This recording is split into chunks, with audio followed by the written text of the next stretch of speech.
നമസ്കാരം. തിരുവനന്തപുരത്ത് നടക്കുന്ന കേരളത്തിന്റെ രാജ്യാന്തര ചലച്ചിത്രമേളയിലെ കേന്ദ്ര ഇടപെടൽ രാഷ്ട്രീയ താൽപര്യത്തോടെയാണെന്ന് വ്യക്തമാക്കുന്നതാണ് ഏതാനും സിനിമകൾക്ക് പ്രദർശനാനുമതി നിഷേധിച്ച നടപടി. സെൻസർ എക്സംഷൻ സർട്ടിഫിക്കറ്റ് നൽകാതെ ഒഴിവാക്കിയ ചിത്രങ്ങളുടെ ഉള്ളടക്കം കേന്ദ്ര ഇടപെടലിന്റെ അജണ്ട തുറന്നുകാട്ടുന്നതാണ്. പലസ്തീൻ അനുകൂല പ്രമേയം മുതൽ ചാർലി ചാപ്ലിന്റെ വിഖ്യാതമായ ഫാസിസ്റ്റ് വിരുദ്ധത പ്രമേയമായ ദി ഗ്രേറ്റ് ഡിക്റ്റേറ്ററും 100 വർഷം പഴക്കമുള്ള നിശബ്ദ ചിത്രം ബാറ്റിൽ ഷിപ്പ് പൊട്ടംകിനിൻ ഉൾപ്പെടെയുള്ളവയ്ക്കാണ് വിലക്ക്. വിവാദം തീപിടിക്കുന്നതിനിടെ വിലക്ക് തള്ളി മുഴുവൻ സിനിമകളും പ്രദർശിപ്പിക്കാനുള്ള തീരുമാനത്തിലാണ് സംസ്ഥാന സർക്കാർ. Udta പഞ്ചാബിനും Janaki versus state of കേരളയ്ക്കും ഹാലിനും പിന്നാലെ കത്രിക വെച്ച് ആശയങ്ങളെ ഒതുക്കാനും ആവിഷ്കാരത്തെ നിയന്ത്രിക്കാനുമുള്ള സംഘ് പരിവാർ അജണ്ടയാണോ ചലച്ചിത്രമേളയിൽ കണ്ടത്? എൻകൗണ്ടർ പരിശോധിക്കുന്നു. പ്രേക്ഷകർക്ക് സ്വാഗതം. ഇപ്പം അമളി പറ്റിയെന്നാണ് എനിക്ക് മനസ്സിലായി തോന്നുന്നത് അവർക്ക്. കാരണം ബീഫ് എന്ന് അവരുദ്ദേശിച്ചത് ആ അർത്ഥത്തിലല്ല ശരിക്കും സിനിമയിൽ ബീഫ് എന്ന് പറയുന്നത്, ബീഫി എന്നുള്ള അർത്ഥത്തിലാണ്. പേരുകളോട് പോലും അസംതൃപ്തത ഒരു പേര് വെട്ടിയല്ലോ. ആ സിനിമ ആ പേര് മാത്രമേ ഉള്ളൂ. സിനിമ ഉള്ളടക്കത്തിൽ ആകുന്നുമില്ല. അതെ, ആ ബീഫൊന്നും അതിൻ്റെ ഉള്ളടക്കത്തിൽ ബീഫൊന്നുമില്ല. അപ്പം അത് അത്രേ ഉള്ളൂ ഇവരെ സംബന്ധിച്ച്.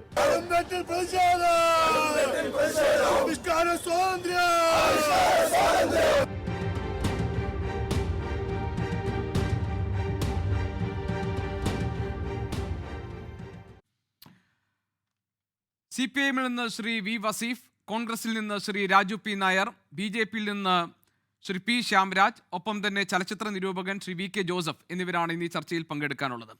ശ്രീ VK ജോസഫ്, ഈ ചലച്ചിത്രമേളയുടെ ചരിത്രത്തിൽ എപ്പോഴെങ്കിലും ഉണ്ടായിട്ടുള്ള സംഭവങ്ങളാണോ ഇത്? ഇപ്പോൾ സാംസ്കാരിക മന്ത്രി സജി ചെറിയാൻ പറഞ്ഞത് 187 ചിത്രങ്ങളുടെ ഒരു പട്ടിക കേന്ദ്ര സർക്കാരിന് നൽകി. അതിൽ ആദ്യം 150 ചിത്രങ്ങൾക്ക് ആദ്യം എല്ലാം കട്ട് ചെയ്യുന്നു. പിന്നെ സെൻസർ എക്സെപ്ഷൻ്റെ കാര്യത്തിൽ 150 ചിത്രങ്ങളെ സെൻസർ എക്സെപ്ഷൻ കൊടുക്കുന്നു. ബാക്കി പിന്നെ 14 ചിത്രങ്ങൾക്ക് കൊടുക്കുന്നു. അപ്പോഴും ഒട്ടേറെ ചിത്രങ്ങൾ പ്രദർശിപ്പിക്കാൻ കഴിയാതെ നിൽക്കുന്നു. അതിൽ ഏറ്റവും വലിയ തമാശ 100 വർഷം തികയ്ക്കുന്ന, ഒരുപക്ഷെ സിനിമാ പ്രേമികളെ സംബന്ധിച്ച് ഒരു നാഴികക്കല്ല് എന്നൊക്കെ നമ്മൾ വിശേഷിപ്പിക്കുന്ന വളരെ ചരിത്ര പ്രാധാന്യമുള്ള ഈ ബാറ്റിൽ ഷിപ്പ് പൊട്ടംകിനിൻ ഉൾപ്പെടെയുള്ള ചിത്രങ്ങൾ പ്രദർശനം നിഷേധിക്കപ്പെട്ടവയിൽ ഉൾപ്പെടുന്നുണ്ട് എന്നാണ്. ഈ നിലയ്ക്കാണ് കാര്യങ്ങൾ പോകുന്നതെങ്കിൽ വരും വർഷങ്ങളിൽ ചലച്ചിത്രമേള തന്നെ സംഘടിപ്പിക്കാൻ കഴിയുമോ എന്ന ആശങ്കയാണ് സാംസ്കാരിക മന്ത്രി പ്രകടിപ്പിച്ചത്. താങ്കളുടെ ഓർമ്മയിൽ എപ്പോഴെങ്കിലും ഏതെങ്കിലും ഒരു സമയത്ത് ഇതുപോലെ ഒരു കടുംവെട്ട് ഉണ്ടായിട്ടുണ്ടോ? എന്തുകൊണ്ടായിരിക്കും ഇത് സംഭവിച്ചിട്ടുണ്ടാവുക? അല്ല, എൻ്റെ ഓർമ്മയിൽ, എൻ്റെ അനുഭവത്തിൽ ഇങ്ങനെ ഒരു ഇടപെടൽ ഇതുവരെ ഉണ്ടായിട്ടേ ഇല്ല. എൻ്റേത് മാത്രമല്ല, ഇന്ത്യയിലെ ഫിലിം ഫെസ്റ്റിവലുകളുടെ ചരിത്രത്തിൽ ഇത്തരം ഒരു ഇടപെടൽ ഉണ്ടായിട്ടേ ഇല്ല. കാരണം നമ്മളെ അത്ഭുതപ്പെടുത്തുന്നത്, ഒരുപക്ഷെ എന്നെ അത് അത്ഭുതപ്പെടുത്തുന്നില്ല. കാരണം ഇത് കൃത്യമായ ഒരു രാഷ്ട്രീയ ഇടപെടലാണെന്ന് വിചാരിക്കുന്ന ഒരാളാണ് ഞാൻ. കാരണം വളരെ കണക്ക് കൂട്ടിയ ഒരു അജണ്ടയുടെ ഭാഗമായിട്ടാണ് ഇങ്ങനെ ഇത്രയും സിനിമകളുടെ വിലക്ക് വരുന്നത്. അപ്പോൾ സിനിമകളുടെ വിലക്ക് മാത്രമല്ല, ഇപ്പോൾ ഈ ഫെസ്റ്റിവൽ സാധാരണ നമ്മുടെ ഇൻ്റർനാഷണൽ ഫിലിം ഫെസ്റ്റിവലിലേക്ക് ധാരാളം വിദേശ പ്രതിനിധികൾ ജൂറികളായും സിനിമയുടെ പ്രതിനിധികളായും പങ്കെടുക്കാറുണ്ട്. അവർക്കൊക്കെ വിസ അപ്ലൈ ചെയ്യുന്നത് ആ പ്രോസസ്സിൻ്റെ രീതി മൊത്തം മാറ്റിയിട്ട് എല്ലാം കൂടി ഇപ്പോൾ വിദേശ മന്ത്രാലയത്തിൻ്റെ ഒരു പ്രത്യേക ഒരു സൈറ്റിൽ കൊണ്ടുവന്ന് പരിശോധിച്ച്, ഇപ്പം മുസ്ലിം രാജ്യങ്ങളിൽ നിന്നുള്ള ആളാണെങ്കിൽ കൊടുക്കണ്ട. ഇപ്പോൾ ഇത്തവണ പല ജൂറിമാർക്കും വരാൻ കഴിഞ്ഞിട്ടില്ല. ഒന്ന് തുർക്കിയിൽ നിന്നുള്ള ഒരാൾക്ക് വരാൻ കഴിഞ്ഞിട്ടില്ല, അസർബൈജാനിൽ നിന്ന് വരാൻ കഴിഞ്ഞിട്ടില്ല. അങ്ങനെ പല സ്ഥലങ്ങളിൽ ജൂറിമാരെ അടക്കം, ഫിലിം മേക്കേഴ്സിനെ അടക്കം വിലക്കുന്ന ഒരു പരിപാടിയുണ്ട് തുടങ്ങിയിട്ടുണ്ട്. അതൊക്കെ ആദ്യമായിട്ടാണ്. ഇതിന് സാധാരണ ചെയ്യാറെന്താണ്? ഏതെങ്കിലും കുറ്റകൃത്യത്തിൽ ഏർപ്പെട്ട ആൾക്കാരോ അല്ലെങ്കിൽ ഇന്ത്യക്കെതിരെ നിരന്തരം പ്രചരണം നടത്തുന്നവരോ അങ്ങനെയൊക്കെയുള്ള ആളുകൾ മാത്രമാണ് നമ്മൾ ഒഴിവാക്കലുള്ളൂ. അതൊന്നും അല്ലാതെ ആദ്യം കുറേ ആളുകളെ, ചലച്ചിത്രകാരന്മാരെ വെട്ടുന്നു, പിന്നെ സിനിമകളെ വെട്ടുന്നു. ആ സിനിമകൾ വെട്ടുമ്പോൾ അവരുദ്ദേശിക്കുന്നത് ഈ മേളകൾ തന്നെ ഭാവിയിൽ ആവശ്യമില്ല എന്നുള്ളതിലാണ്. ഇപ്പം നമ്മൾ ചലച്ചിത്ര പ്രവർത്തകരെ സംബന്ധിച്ചിടത്തോളം ഏറ്റവും പ്രധാനപ്പെട്ട, ഏറ്റവും ആശങ്കപ്പെടുത്തുന്ന ഒന്ന്, എന്തുകൊണ്ടാണ് ബാറ്റിൽ ഷിപ്പ് പൊട്ടംകിനിൻ എന്ന ഒരു സിനിമ നിഷേധിക്കുന്നത്? സിനിമയുടെ ചരിത്രം ഇവർക്കാർക്കും ഒരു പക്ഷേ ഞാൻ ചോദിക്കുന്ന ഈ തീരുമാനമെടുത്ത ആളുകൾക്കോ രാഷ്ട്രീയ നേതൃത്വത്തിനോ ഉദ്യോഗസ്ഥന്മാർക്കോ ഒന്നും എന്താണ് ബാറ്റിൽ ഷിപ്പ് പൊട്ടംകിനിൻ, ആ സിനിമയ്ക്ക് ലോക സിനിമയുടെ ചരിത്രത്തിൽ എന്താണ് സ്ഥാനം? ആ സിനിമയെ നിരോധിച്ചാൽ ലോകം എങ്ങനെയാണ്, ലോകത്തെ സിനിമയെ അറിയാവുന്ന കലാകാരന്മാർ എങ്ങനെയാണ് ഇന്ത്യയെ നോക്കി കാണുക? കാരണം ബാഷിഷ് പൊട്ടങ്കൻ എന്ന് പറയുന്നത് എല്ലാ ഫിലിം ഇൻസ്റ്റിറ്റ്യൂട്ടുകളിലും ഒരു ടെക്സ്റ്റ് പോലെ പഠിപ്പിക്കുന്ന ഒന്നാണ്. അപ്പം ബാഷിഷ് പൊട്ടങ്കൻ എന്ന സിനിമ ഇല്ലെങ്കിൽ അതിനെ വെട്ടിമാറ്റിയാൽ ലോക സിനിമയുടെ ചരിത്രത്തിലെ പ്രധാനപ്പെട്ട ഒന്നില്ലാതാവുകയാണ്. അപ്പോൾ ആ സിനിമയെ വെട്ടിമാറ്റുന്നു. അതുകൂടാതെ വളരെ പ്രധാനപ്പെട്ട ലാറ്റിൻ അമേരിക്കയിലെ ഒരു പൊട്ടങ്കൻ എന്ന് വിളിക്കുന്ന ഒരു വലിയ ഡോക്യുമെൻ്ററി ഫെർണാണ്ടോ സൊളാനസിൻ്റെ ഹവർ ഓഫ് ദി ഫർണസസ്, തീച്ചൂളകളുടെ കാലം എന്ന് വിളിക്കാവുന്ന വളരെ പ്രശസ്തമായിട്ടുള്ള ഡോക്യുമെൻ്ററി, അതിന് അനുമതി നിഷേധിക്കുന്നു. അദ്ദേഹത്തിനാണെങ്കിൽ ആ സംവിധായകനെ IFFKയിൽ ലൈഫ് ടൈം അച്ചീവ്മെന്റ് അവാർഡ് കൊടുത്ത് നമ്മൾ ആദരിച്ചതാണ്. അല്ല ശ്രീ VK ജോസഫ്, ഞാൻ ഇടയ്ക്ക് ഒരു കാര്യം ചോദിക്കട്ടെ. ഇപ്പോൾ സ്പാനിഷ് ചിത്രമായ ബീഫ് ഇതുപോലെ വിലക്കപ്പെട്ട ഒരു ചിത്രമായി മാറിയിട്ടുണ്ട്. അതുപോലെ തന്നെ താങ്കൾ പറഞ്ഞതുപോലെ ബാറ്റിൽ ഷിപ്പ് പൊട്ടൻകിൻ, ഇത്തരം ചിത്രങ്ങൾ. അപ്പോൾ അടൂർ ഗോപാലകൃഷ്ണനെ പോലെ ധാരാളം മേളകളിൽ സ്വന്തം ചിത്രങ്ങളുമായി പോയിട്ടുള്ള അടൂർ ഗോപാലകൃഷ്ണനെ പോലെ ഒരാൾ പറയുന്നു ബാറ്റിൽ ഷിപ്പ് പൊട്ടൻകിൻ പോലെയുള്ള ചിത്രങ്ങൾക്ക് പ്രദർശനാനുമതി നിഷേധിക്കുന്നത് ശുദ്ധ വിവരക്കേടാണ് എന്നാണ്. മാത്രമല്ല ഈ ബീഫിൻ്റെ കാര്യത്തിൽ പേര് കണ്ട് ആ ചിത്രത്തിന് പ്രദർശനാനുമതി നിഷേധിക്കുന്നു. അപ്പോൾ ഇങ്ങനെ വിവരക്കേട് കൊണ്ടും പിന്നെ ഇതുപോലെയുള്ള അബദ്ധധാരണകൾ കൊണ്ടുമൊക്കെയാണ് ഇത്തരം ചിത്രങ്ങൾ പ്രദർശിപ്പിക്കാൻ അനുവാദം നൽകാതിരിക്കുന്നത് എന്നാണോ താങ്കൾ കരുതുന്നത്? അതോ ഇത് വളരെ കൃത്യമായ ഒരു അജണ്ട ഇതിന് പിന്നിൽ ഉണ്ട് എന്ന് സാംസ്കാരിക മന്ത്രിയൊക്കെ പറയുന്നത് പോലെയാണ്? അതായത് രാഷ്ട്രീയം പ്രവർത്തിക്കുന്നുണ്ട്, സംഘപരിവാറിൻ്റെ അജണ്ട നടപ്പാക്കുന്നു എന്നാണോ കരുതുന്നത്? ഉണ്ട്, തീർച്ചയായും ഒരു അജണ്ടയുണ്ട്. ഏതെങ്കിലും ഉദ്യോഗസ്ഥന്മാർക്ക് പറ്റിയ ഒരു അബദ്ധമായി ഞാൻ ഇതിനെ കാണുന്നില്ല. കാരണം ചില തെളിവുകൾ ഞാൻ പറയാം. ഇപ്പോൾ പലസ്തീനിയൻ സിനിമകൾ മൊത്തം നിരോധിച്ചു, ഒന്നും കാണിക്കേണ്ട തീരുമാനിക്കുകയാണ്. പക്ഷെ ഒരു പലസ്തീനിയൻ സിനിമയ്ക്ക് അനുമതി കിട്ടി. അതെന്താ വെച്ചാൽ ഒരു ഇസ്രായേൽക്കാരൻ സംവിധാനം ചെയ്ത ഒരു പലസ്തീൻ സിനിമയാണ്. അല്ല, ഉദ്ഘാടന ചിത്രമാണോ പറഞ്ഞത്? പലസ്തീൻ 36 എന്ന ഉദ്ഘാടന ചിത്രമാണോ? അതെ അതെ അതെ. അപ്പം അങ്ങനെ ഞാൻ പറഞ്ഞത് ആ തരത്തിൽ വിവേചനം കൃത്യമായി ഇതിൻ്റെ രാഷ്ട്രീയമായ അജണ്ട വെച്ച് തീരുമാനിച്ച് ഉദ്യോഗസ്ഥന്മാരെ കൊണ്ട് ചെയ്യിക്കുകയാണ്. കാരണം ഈ മേളകൾ സ്വതന്ത്രമായിട്ടുള്ള ഒരു പ്രവർത്തനം ആവശ്യമില്ല. സിനിമ തന്നെ സ്വതന്ത്രമല്ല. നിങ്ങളുടെ ജീവിതം ആകെ തന്നെ നിരീക്ഷണത്തിലാണ്, നിങ്ങളുടെ കലാപ്രവർത്തനം നിരീക്ഷണത്തിലാണ്, നിങ്ങളുടെ സ്വാതന്ത്ര്യം നിഗണിക്കപ്പെടുകയാണ്. ഇതെല്ലാം ഞങ്ങൾ തീരുമാനിക്കും, അതിനനുസരിച്ചിട്ട് ഇനി ഉള്ള വിഷയങ്ങൾ നിങ്ങൾ നടപ്പിലാക്കിയാൽ മതി, അതിനനുസരിച്ച് കാര്യങ്ങൾ മുമ്പോട്ട് കൊണ്ടുപോയാൽ മതി എന്നുള്ള നിലയിലാണ് കാര്യങ്ങൾ കൊണ്ടുപോകുന്നത്.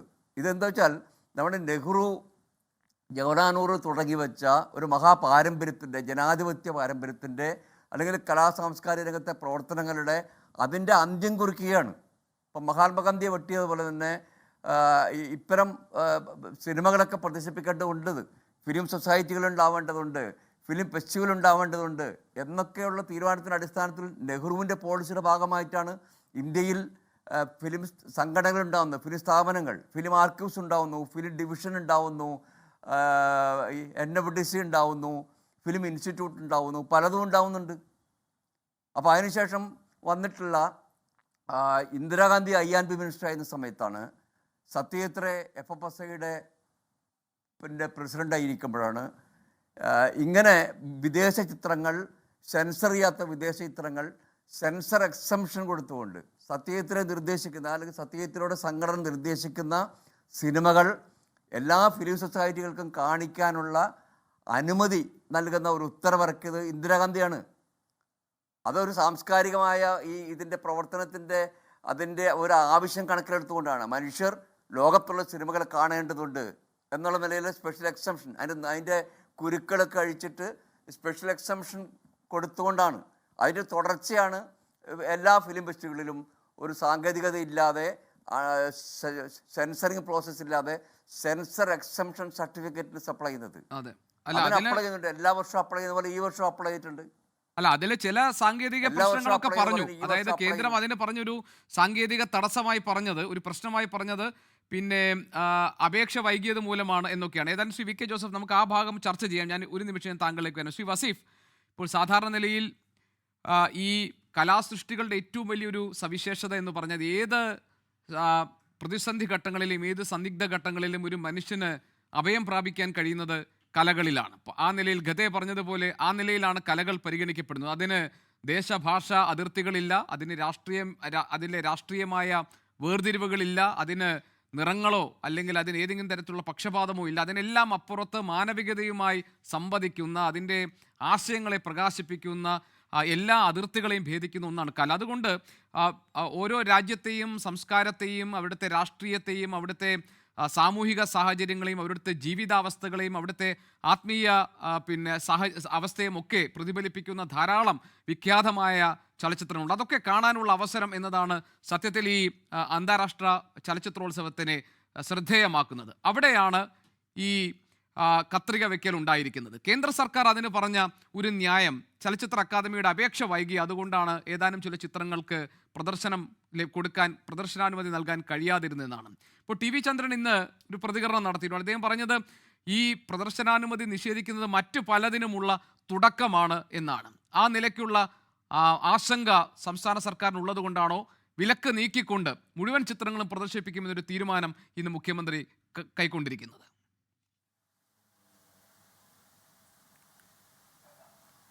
ഗോപികൃഷ്ണൻ, ഞങ്ങൾ ഇന്നലെ തന്നെ ഈ IFFK വേദിയിൽ ഞങ്ങളുടെ പ്രതിഷേധം വളരെ ശക്തമായി തന്നെ ഉന്നയിച്ചിരുന്നു. ഞങ്ങളത് പൊതുസമൂഹത്തോട് പറഞ്ഞു, എന്താണ് സംഘപരിവാർ ഈ രാജ്യത്ത് മുന്നോട്ട് വെക്കുന്നത്. അത് ഈ ഒരു സാംസ്കാരിക സിനിമ മേഖലകളിൽ മാത്രമല്ല, സകല മേഖലകളിലും എങ്ങനെ കടന്നു കയറാം, എങ്ങനെ ഇടപെടാം എന്ന് ഓരോ ദിവസവും നമ്മൾ അനുഭവിച്ചു കൊണ്ടിരിക്കുകയാണ് ഈ രാജ്യത്ത്. ഇവിടെ ഇപ്പോൾ സിനിമയിലാണ് ഇവർ ബോധപൂർവമായി ഇടപെടുന്നത്. ഇപ്പോൾ അതിൻ്റെ സാങ്കേതികത്വമൊക്കെ ഇവർ പറയുന്നുണ്ടല്ലോ. ഇവിടെ ഈ സിനിമ അല്ല, അതിൻ്റെ അപ്പുറത്ത് നിങ്ങൾ ആലോചിച്ചു നോക്കുക, എമ്പുരാൻ സിനിമയിൽ എന്തായിരുന്നു ഇവരുടെ പ്രശ്നം? Janaki versus state of Kerala എന്തായിരുന്നു അവിടെ പ്രശ്നം? അവിടെയൊക്കെ കത്രിക വെച്ചത് എന്തിനാ അവിടെയൊക്കെ കത്രിക വെച്ചത്? ഗുജറാത്ത് അതായിരുന്നല്ലോ ഈ എമ്പുരാൻ സിനിമയുടെ പ്രശ്നം. ഗുജറാത്തിനെ തന്നെ ആസ്പദമാക്കി ഗുജറാത്തിൽ നരേന്ദ്രമോദിയുടെ ഭരണകാലത്ത് നടന്ന വലിയ കലാപം, വർഗീയ കലാപം, ഹിന്ദു മുസ്ലിം വിഭാഗങ്ങൾക്കിടയിൽ ഉണ്ടാക്കിയ കലാപം, അതിന് ബോധപൂർവമായി ഒരു രാഷ്ട്രീയ പിന്തുണ, അതിൻ്റെ RSSൻ്റെ പങ്ക്, ഇതൊക്കെ ഈ രാജ്യത്ത് ചർച്ച ചെയ്തതാണ്. അതൊക്കെ യാഥാർത്ഥ്യമാണ്, നമ്മുടെ മുമ്പിലുള്ള അനുഭവങ്ങളാണ്. ഇതിനെ കാണിക്കുന്ന BBC-യുടെ ഡോക്യുമെൻ്ററി, അതിനെ എന്തിനായിരുന്നു ഇവർ നിരോധിച്ചത്? അങ്ങനെ ഓരോ ഘട്ടത്തിലും ഇവർ ഇടപെട്ടുകൊണ്ടേയിരിക്കുകയാണ്. ഇവർക്ക് പറ്റാവുന്ന തരത്തിൽ അധികാരത്തെ എങ്ങനെ ദുർവിനിയോഗം ചെയ്ത് ഈ രാജ്യത്ത് ഇവർക്ക് ഇടപെടാൻ പറ്റും എന്ന് ഇവർ ബോധപൂർവം ശ്രമിച്ചുകൊണ്ടിരിക്കുക, അത് കാണിച്ചുകൊണ്ടിരിക്കുക. സംഘപരിവാറിനാൽ RSSനാൽ നിയന്ത്രിക്കുന്ന, രാജ്യം ഭരിക്കുന്ന BJP ഗവൺമെൻറ് സകല മേഖലയിലും കത്രിക വെക്കുക, ഇവർക്ക് അനുകൂലമാക്കി മാറ്റുക. എന്നിട്ട് എന്ത് തോന്നിയവാസവും ശുദ്ധ അസംബന്ധവും ഇവരുടേതായ രീതിയിൽ പ്രചരിപ്പിക്കാനുള്ള ഒരു സാധ്യതകൾ ഇവർ തേടുന്നുണ്ട് ഒരു ഭാഗത്ത്. അതവിടെ നിൽക്കട്ടെ. ഇപ്പോൾ നിങ്ങൾ പറഞ്ഞതുപോലെ ഈ സിനിമയൊക്കെ എന്തിനാണ് ഇവരിങ്ങനെ ഭയക്കുന്നത്? സിനിമയെ ഭയക്കേണ്ട കാര്യം എന്താ? നേരത്തെ നിങ്ങൾ സൂചിപ്പിച്ചതുപോലെ ഈ സിനിമ കാണുമ്പോൾ നമുക്കുണ്ടാകുന്ന ഒരു അനുഭവം, നമുക്കുണ്ടാകുന്ന ഒരു ഫീലൊക്കെ എത്രത്തോളം പറഞ്ഞറിയിക്കാൻ പറ്റാത്തതാണ്. പുതിയ കുഞ്ഞുങ്ങൾ, പുതിയ തലമുറയിൽപ്പെട്ടവരൊക്കെ ലോകത്താകമാനം സഞ്ചരിക്കാൻ പറ്റാത്തവർക്ക് അവർ ലോകത്താകെ സഞ്ചരിച്ചതിൻ്റെയും അവിടെയുണ്ടായ സംഭവവികാസങ്ങളെക്കുറിച്ചും ചരിത്രത്തെക്കുറിച്ചുമൊക്കെ അവർക്ക് ഒരു നേർചിത്രം പോലെ അനുഭവിക്കാൻ പറ്റുന്ന സാധ്യതകളെയല്ലേ ഇവർ ഈ സിനിമയെ നിരോധിക്കുന്നതോടുകൂടി ഇല്ലാതെയാക്കുന്നത്? ഇപ്പോൾ പലസ്തീൻ ഇതിവൃത്തമായി വരുന്ന സിനിമകൾ വെട്ടി. ശ്രീലങ്കയുടെ ആഭ്യന്തര യുദ്ധവുമായി ബന്ധപ്പെട്ട ഒരു സിനിമയുണ്ട്, എന്താ റിവർ സ്റ്റോൺ മറ്റോ പേരുള്ള ഒരു സിനിമ, അത് വെട്ടി. ബീഫ്, എത്ര കൗതുകം! ഞാൻ കഴിഞ്ഞ ദിവസം മാധ്യമപ്രവർത്തകരോട് പറഞ്ഞു, ഈ ബീഫ് എന്നുള്ള സിനിമ വെട്ടി എന്ന് പറഞ്ഞു. ഞാനപ്പോൾ അതിനെക്കുറിച്ച് ഈ IFFK ഭാരവാഹികളോട് ചോദിച്ചപ്പോൾ പറഞ്ഞു, ഈ നിങ്ങൾ നേരത്തെ പറഞ്ഞ സ്പാനിഷ് മെക്സിക്കൻ സിനിമയാണിത്. സ്പാനിഷ് മെക്സിക്കൻ സിനിമയിൽ ഇവരുദ്ദേശിച്ച, അതായത് സംഘപരിവാർ നമ്മുടെ രാജ്യത്ത് നേരത്തെ ബീഫ് നിരോധനം നടപ്പിലാക്കി അതിനെതിരെ വലിയ പ്രക്ഷോഭത്തിനൊക്കെ നേതൃത്വം കൊടുത്തവരാണ് ഞങ്ങൾ DYFI. ആ ഒരു അന്തരീക്ഷത്തിൽ നിന്നുകൊണ്ടാണ് ഇവർ ഈ ബീഫ് സിനിമയെ കാണുന്നത്. യഥാർത്ഥത്തിൽ ഇതിൻ്റെ ഉള്ളടക്കം എന്താണ്, ഇതിൻ്റെ പ്രമേയം എന്താണ് എന്ന് മനസ്സിലാക്കാതെ ആ പേര് കണ്ടാണ് ഇവർ വെട്ടുന്നത്. ഇനിയിപ്പോൾ ഇതിൻ്റെ ഉള്ളടക്കം എന്തായാലും അതും വെട്ടാൻ പാടില്ലല്ലോ. അപ്പോൾ ഇവർ ബോധപൂർവം ഇടപെടുകയാണ്. സാമ്രാജ്യത്വ വിരുദ്ധ, ഫാസിസ്റ്റ് വിരുദ്ധ സമീപനങ്ങൾ, അതിനെതിരെയൊക്കെയുള്ള പ്രമേയങ്ങൾ ഉണ്ടോ എന്ന് ആശങ്കപ്പെട്ട് അതിനെയെല്ലാം ഭയന്ന് ഇവർ ഇടപെട്ടുകൊണ്ടേയിരിക്കുക. നമ്മുടെ രാജ്യത്ത് നമുക്ക് തന്നെ അനുഭവമുണ്ട്. ഗൗരി ലങ്കേഷിനെയും ദാബോൽക്കറിനെയും ഗോവിന്ദ് പൻസാരെയും ഒക്കെ കൊലപ്പെടുത്തിയവരുടെ പാരമ്പര്യമുള്ളവരാണ് ഈ രാജ്യം ഭരിക്കുന്ന സംഘപരിവാർ. അവരിൽ നിന്ന് ഇതിൻ്റെ അപ്പുറത്തേക്ക് മറ്റൊന്നും നമുക്ക് പ്രതീക്ഷിക്കാനില്ല. ഇനിയും ഇതിലധികം ഇവർ ഇടപെട്ടുകൊണ്ടേയിരിക്കും, നമ്മെ വല്ലാത്ത തരത്തിൽ വീർപ്പുമുട്ടിച്ചുകൊണ്ടിരിക്കും. ഇവിടെയെല്ലാം വലിയ പ്രക്ഷോഭവും പ്രതിരോധവും ചെറുത്തുനിൽപ്പും ഉണ്ടാകും എന്നുള്ളത് ഇവർ സംശയിക്കേണ്ട. ഗതികെട്ട ജനം ഇവർക്കെതിരെ വലിയ രീതിയിൽ പ്രതികരിച്ചു തുടങ്ങും. ആ പ്രതികരണത്തിന്റെ നേതൃത്വമായി ഞങ്ങളും ഉണ്ടാവും. ശ്രീ രാജു പി നായർ, ഈ വളരെ ആർജവത്തോടു കൂടി ഒരു നിലപാടല്ലേ ഈ കാര്യത്തിൽ ഇപ്പോൾ സംസ്ഥാന സർക്കാർ സ്വീകരിച്ചിരിക്കുന്നത്? ഇപ്പോൾ നേരത്തെ തന്നെ കൊൽക്കത്തയിൽ സമാനമായ രീതിയിൽ ഒരു പ്രതിസന്ധി ഉണ്ടായതാണ്. അവിടെ അന്ന് മമതാ ബാനർജി ഈ വിലക്കുകളൊക്കെ മാറ്റി നിർത്തിക്കൊണ്ട് മുഴുവൻ സിനിമകളും പ്രദർശിപ്പിക്കണം എന്നൊരു തീരുമാനമെടുത്തു. സംസ്ഥാന സർക്കാരും ഇനി ആ തരത്തിലുള്ള കത്രികപ്പൂട്ടുകൾക്ക് നിന്നു കൊടുക്കില്ല, ഞങ്ങൾ മുഴുവൻ സിനിമകളും പ്രദർശിപ്പിക്കുമെന്ന തീരുമാനമെടുത്തിരിക്കുന്നു. ഇത് സ്വാഗതാർഹമായ ഒന്നല്ലേ? ഞാൻ പറഞ്ഞ രാഷ്ട്രീയാതീതമായി അല്ലേ ഈ വിഷയത്തെ നമ്മൾ കാണേണ്ടത്? കാരണം സിനിമാ പ്രേമികളാണ്, സ്വതന്ത്ര ആശയ ആവിഷ്കാരത്തിന് വേണ്ടി നിലകൊള്ളുന്നവരാണ്, കലാകാരന്മാരാണ്, കലയെ സ്നേഹിക്കുന്നവരാണ്. അപ്പോൾ ഒരു ജനാധിപത്യ സംവിധാനത്തിനകത്ത് സ്വതന്ത്രമായ കലാകാരന്മാർക്ക് പ്രവർത്തിക്കാനും ആശയാവിഷ്കാരം നടത്താനും അത് കാണാനും വിമർശിക്കാനും അത് പിന്നെ ആസ്വദിക്കാനും ഒക്കെ അവസരം നൽകുന്ന ഒരു പ്ലാറ്റ്ഫോമാണല്ലോ ഈ ചലച്ചിത്രമേളകളൊക്കെ. അപ്പോൾ അവിടെ ഇത്തരം ഒരു കടന്നുകയറ്റം സംഘപരിവാറിന്റെ ഭാഗത്തുനിന്നുണ്ടായി എന്ന് തന്നെയാണോ കോൺഗ്രസും വിലയിരുത്തുന്നത്? സംസ്ഥാന സർക്കാരിന്റെ തീരുമാനത്തെ എങ്ങനെ കാണും? തീർച്ചയായിട്ടും സംഘപരിവാറിന്റെ നേതൃത്വത്തിൽ അത്തരത്തിൽ വലിയൊരു കടന്നുകയറ്റം ഇതിനകത്ത് ഉണ്ടായിട്ടുണ്ടെന്നുള്ള കാര്യത്തിൽ യാതൊരു തർക്കവുമില്ല. സംസ്ഥാന സർക്കാർ അത് പ്രദർശിപ്പിക്കാൻ തീരുമാനിച്ചിട്ടുണ്ടെങ്കിൽ സ്വാഗതം ചെയ്യുന്നു. പക്ഷേ അതിനകത്ത് ഇരട്ടത്താപ്പുകളൊക്കെ ഉണ്ട്. ഈ CPM രാഷ്ട്രീയം പറയുമ്പോൾ എന്നുള്ളത് അവിടെ തൽക്കാലം നിൽക്കട്ടെ, വേണമെങ്കിൽ ഞാൻ പറയാം. പക്ഷേ പൊതുവേ ആ തീരുമാനമുണ്ടെങ്കിൽ അത് പ്രദർശിപ്പിക്കുന്നുള്ള തീരുമാനത്തെ സ്വാഗതം ചെയ്യുന്നു. നല്ല പ്രതിരോധം അത് തന്നെയാണ്. ഇവിടെ പ്രശ്നം എന്ന് വെച്ചാൽ ഈ സംഘപരിവാർ നമ്മളെ സംബന്ധിച്ചോളം സിനിമകളും കഥകളും എഴുത്തുകളും എല്ലാം നമ്മുടെ സമൂഹത്തിൻ്റെ ഒരു രാഷ്ട്രീയം രൂപപ്പെടുന്നതിനും പൊതുബോധം രൂപപ്പെടുന്നതിനൊക്കെ ഏറ്റവും പ്രധാനപ്പെട്ട ഒരു മാധ്യമമാണ്. ആ മാധ്യമത്തിലൂടെ ഇത്തരത്തിലുള്ള ആശയങ്ങൾ സംവദിക്കപ്പെടട്ടെ, ആശയങ്ങൾ കൈമാറ്റം ചെയ്യപ്പെടട്ടെ എന്നുള്ളതാണ് ഏതൊരു ജനാധിപത്യപരമായി ചിന്തിക്കുന്ന സർക്കാരുകളും സംഘടനകളും ചെയ്യേണ്ടത്. പക്ഷെ ഇവിടെ അതിനു പകരം കൃത്യമായ രാഷ്ട്രീയത്തിൻ്റെ പശ്ചാത്തലത്തിൽ അവർ ഇത് തടസ്സങ്ങൾ ഇത്തരത്തിൽ ഉണ്ടാക്കിക്കൊണ്ടിരിക്കുകയാണ്. ഇവിടെ ഞാനതിൻ്റെ വിശദാംശങ്ങളിലേക്കൊന്നും പോകുന്നില്ല. ഇവിടെ ഇപ്പോൾ സൂചിപ്പിച്ച പോലെ ഉള്ള സിനിമകളുണ്ട്. ആ സിനിമകളൊക്കെ ഇൻ്റർനാഷണലി റിനൗൺഡ് ആയിട്ടുള്ള ഈ ബാറ്റിൽഷിപ്പ് പൊട്ടോപ്യൻ ഉൾപ്പെടെയുള്ള സിനിമകളെല്ലാം അതൊക്കെ എന്തിൻ്റെ അടിസ്ഥാനത്തിലാണ്? ഇപ്പോൾ 1905 സോവിയറ്റ് റവല്യൂഷൻ്റെ എല്ലാ പശ്ചാത്തലവും ഉണ്ടതിൻ്റെ അടിസ്ഥാനത്തിലാണോ, എന്തിൻ്റെ അടിസ്ഥാനത്തിലാണ് ഇതൊക്കെ വേണ്ട എന്ന് തീരുമാനിക്കപ്പെടുന്നത് എന്നുള്ളതാണ് ഏറ്റവും പ്രധാനപ്പെട്ട പ്രശ്നം. അതേപോലെ തന്നെ പാലസ്തീൻ സിനിമകൾ അത് വേണ്ട എന്ന് വെക്കപ്പെടുകയാണ്. സത്യം പറഞ്ഞാൽ ആ ഒരു നിലപാട് രാജ്യവിരുദ്ധമല്ലേ? ഇവർ രാഷ്ട്രീയമാണ് അതിനകത്ത് കാണുന്നതെങ്കിൽ പാലസ്തീനുള്ള ഇന്ത്യയുടെ നിലപാട് എന്താ? പാലസ്തീനുള്ള ഇന്ത്യയുടെ പ്രഖ്യാപിത നിലപാട്, അത് നരേന്ദ്രമോദി 12-11 വർഷമായിട്ട് ഭരിച്ചുകൊണ്ടിരിക്കുള്ളൂ. ആ വിഷയത്തിൽ നമ്മുടെ പ്രഖ്യാപിത നിലപാട് ഈ കഴിഞ്ഞ ഡിസംബർ 2 മാസം മുമ്പ് വരെ നമ്മൾ ഐക്യരാഷ്ട്രസഭയിൽ പാലസ്തീൻ്റെ പരമാധികാരത്തിന് വേണ്ടിയിട്ട് അവരുടെ നിർണയിക്കപ്പെട്ട അതിർത്തികളിലേക്ക് 2 രാജ്യങ്ങളും മാറണമെന്നുള്ള ഏറ്റവും രാജ്യം പതിറ്റാണ്ടുകളായി സ്വാതന്ത്ര്യപൂർവ്വ ഇന്ത്യ മുതൽ എടുത്തിട്ടുള്ള നിലപാടിനാണ് ഇന്നും ഇന്ത്യ നിൽക്കുന്നത്. സംഘപരിവാർ ഈ രാജ്യത്തെ ആഭ്യന്തര രാഷ്ട്രീയത്തിന് വേണ്ടിയിട്ട് മറ്റൊരു കാര്യം പറയുന്നുണ്ടെങ്കിലും, അത് പാലസ്തീൻ വിരുദ്ധതയായിട്ട് പറയുന്നുണ്ടെങ്കിലും, രാജ്യത്തിൻ്റെ പ്രഖ്യാപിത നിലപാട് പാലസ്തീൻ്റെ പരമാധികാരത്തിന് വേണ്ടിയിട്ടാണ്. അപ്പോൾ രാജ്യത്തിൻ്റെ നിലപാടിന് വിരുദ്ധമായിട്ടുള്ള രാഷ്ട്രീയം പോലും ഇന്ന് സംഘപരിവാർ കൊണ്ടുവരികയാണ്. അത് ആഭ്യന്തര രാഷ്ട്രീയത്തിൻ്റെ കാര്യങ്ങൾക്ക് വേണ്ടിയിട്ടാണ്. അപ്പം അത്രമാത്രം കേരളത്തെ രാജ്യത്തിൻ്റെ കലാ മേഖലയും എല്ലാം സിനിമയും എല്ലാം ഈ വർഗീയവൽക്കരിക്കുകയും അല്ലെങ്കിൽ അവരുടെ ഒരൊറ്റ ആശയത്തിലേക്ക് എത്തിക്കുക എന്നുള്ള ഒരു നിലപാടിൻ്റെ അടിസ്ഥാനത്തിലാണ് ഈ കാര്യങ്ങൾ മുന്നോട്ട് പോകുന്നത്. ഇതേ സർക്കാരാണ് കേരള സ്റ്റോറീസ് എന്ന അബദ്ധജടിലമായ പച്ചക്കള്ളം പറഞ്ഞത്. യാതൊരു വസ്തുതകളിൽ യാതൊരു ബന്ധവുമില്ലാത്ത കേരള സ്റ്റോറീസിന് അവാർഡ് വരെ കൊടുത്തത് ഇല്ലേ? അപ്പോൾ സിനിമകൾ അവർക്ക് സ്വതന്ത്രമായി സംവദിക്കാനുള്ള പ്ലാറ്റ്ഫോമുകളായിട്ട് അവരെ വിടുക എന്നുള്ളതും, അതിനകത്ത് എവിടെയെങ്കിലും വിമർശിക്കപ്പെടേണ്ടതുണ്ടെങ്കിൽ അത് സിനിമയിലൂടെ അല്ലെങ്കിൽ മറ്റെന്തിലൂടെ വിമർശിക്കപ്പെടുക എന്നുള്ളതാണ്.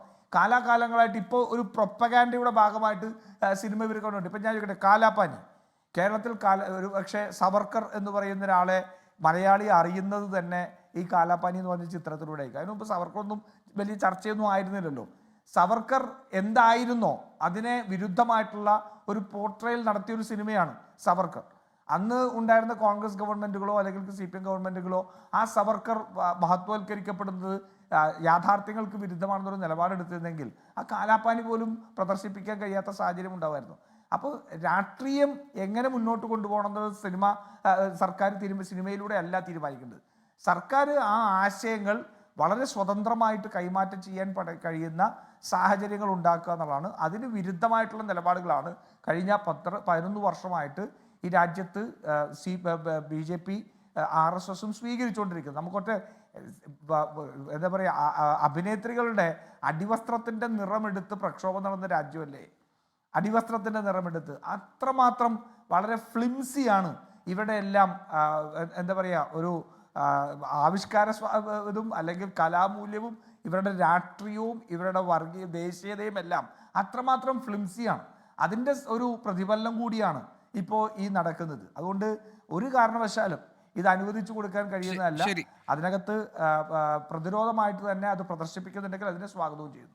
ശ്രീ ശ്യാംരാജ്, സാങ്കേതികമായി എന്തൊക്കെ ന്യായവാദങ്ങൾ പറഞ്ഞാലും കാരണങ്ങൾ പറഞ്ഞാലും പ്രദർശനാനുമതി നിഷേധിക്കപ്പെട്ട സിനിമകളുടെ ഉള്ളടക്കം, അതിൻ്റെ പ്രമേയം പരിശോധിച്ചാൽ അതിന് സംഘപരിവാറിൻ്റെ താല്പര്യങ്ങൾക്ക് വിരുദ്ധമായ ആശയങ്ങൾ ഉണ്ട് എന്ന് നമുക്ക് മനസ്സിലാവും. അപ്പോൾ പലസ്തീൻ ഇസ്രായേൽ സംഘർഷം അനാവരണം ചെയ്യുന്ന 3 പലസ്തീൻ ചിത്രങ്ങൾ പ്രദർശനാനുമതി നിഷേധിക്കപ്പെട്ട പട്ടികയിലുണ്ട്.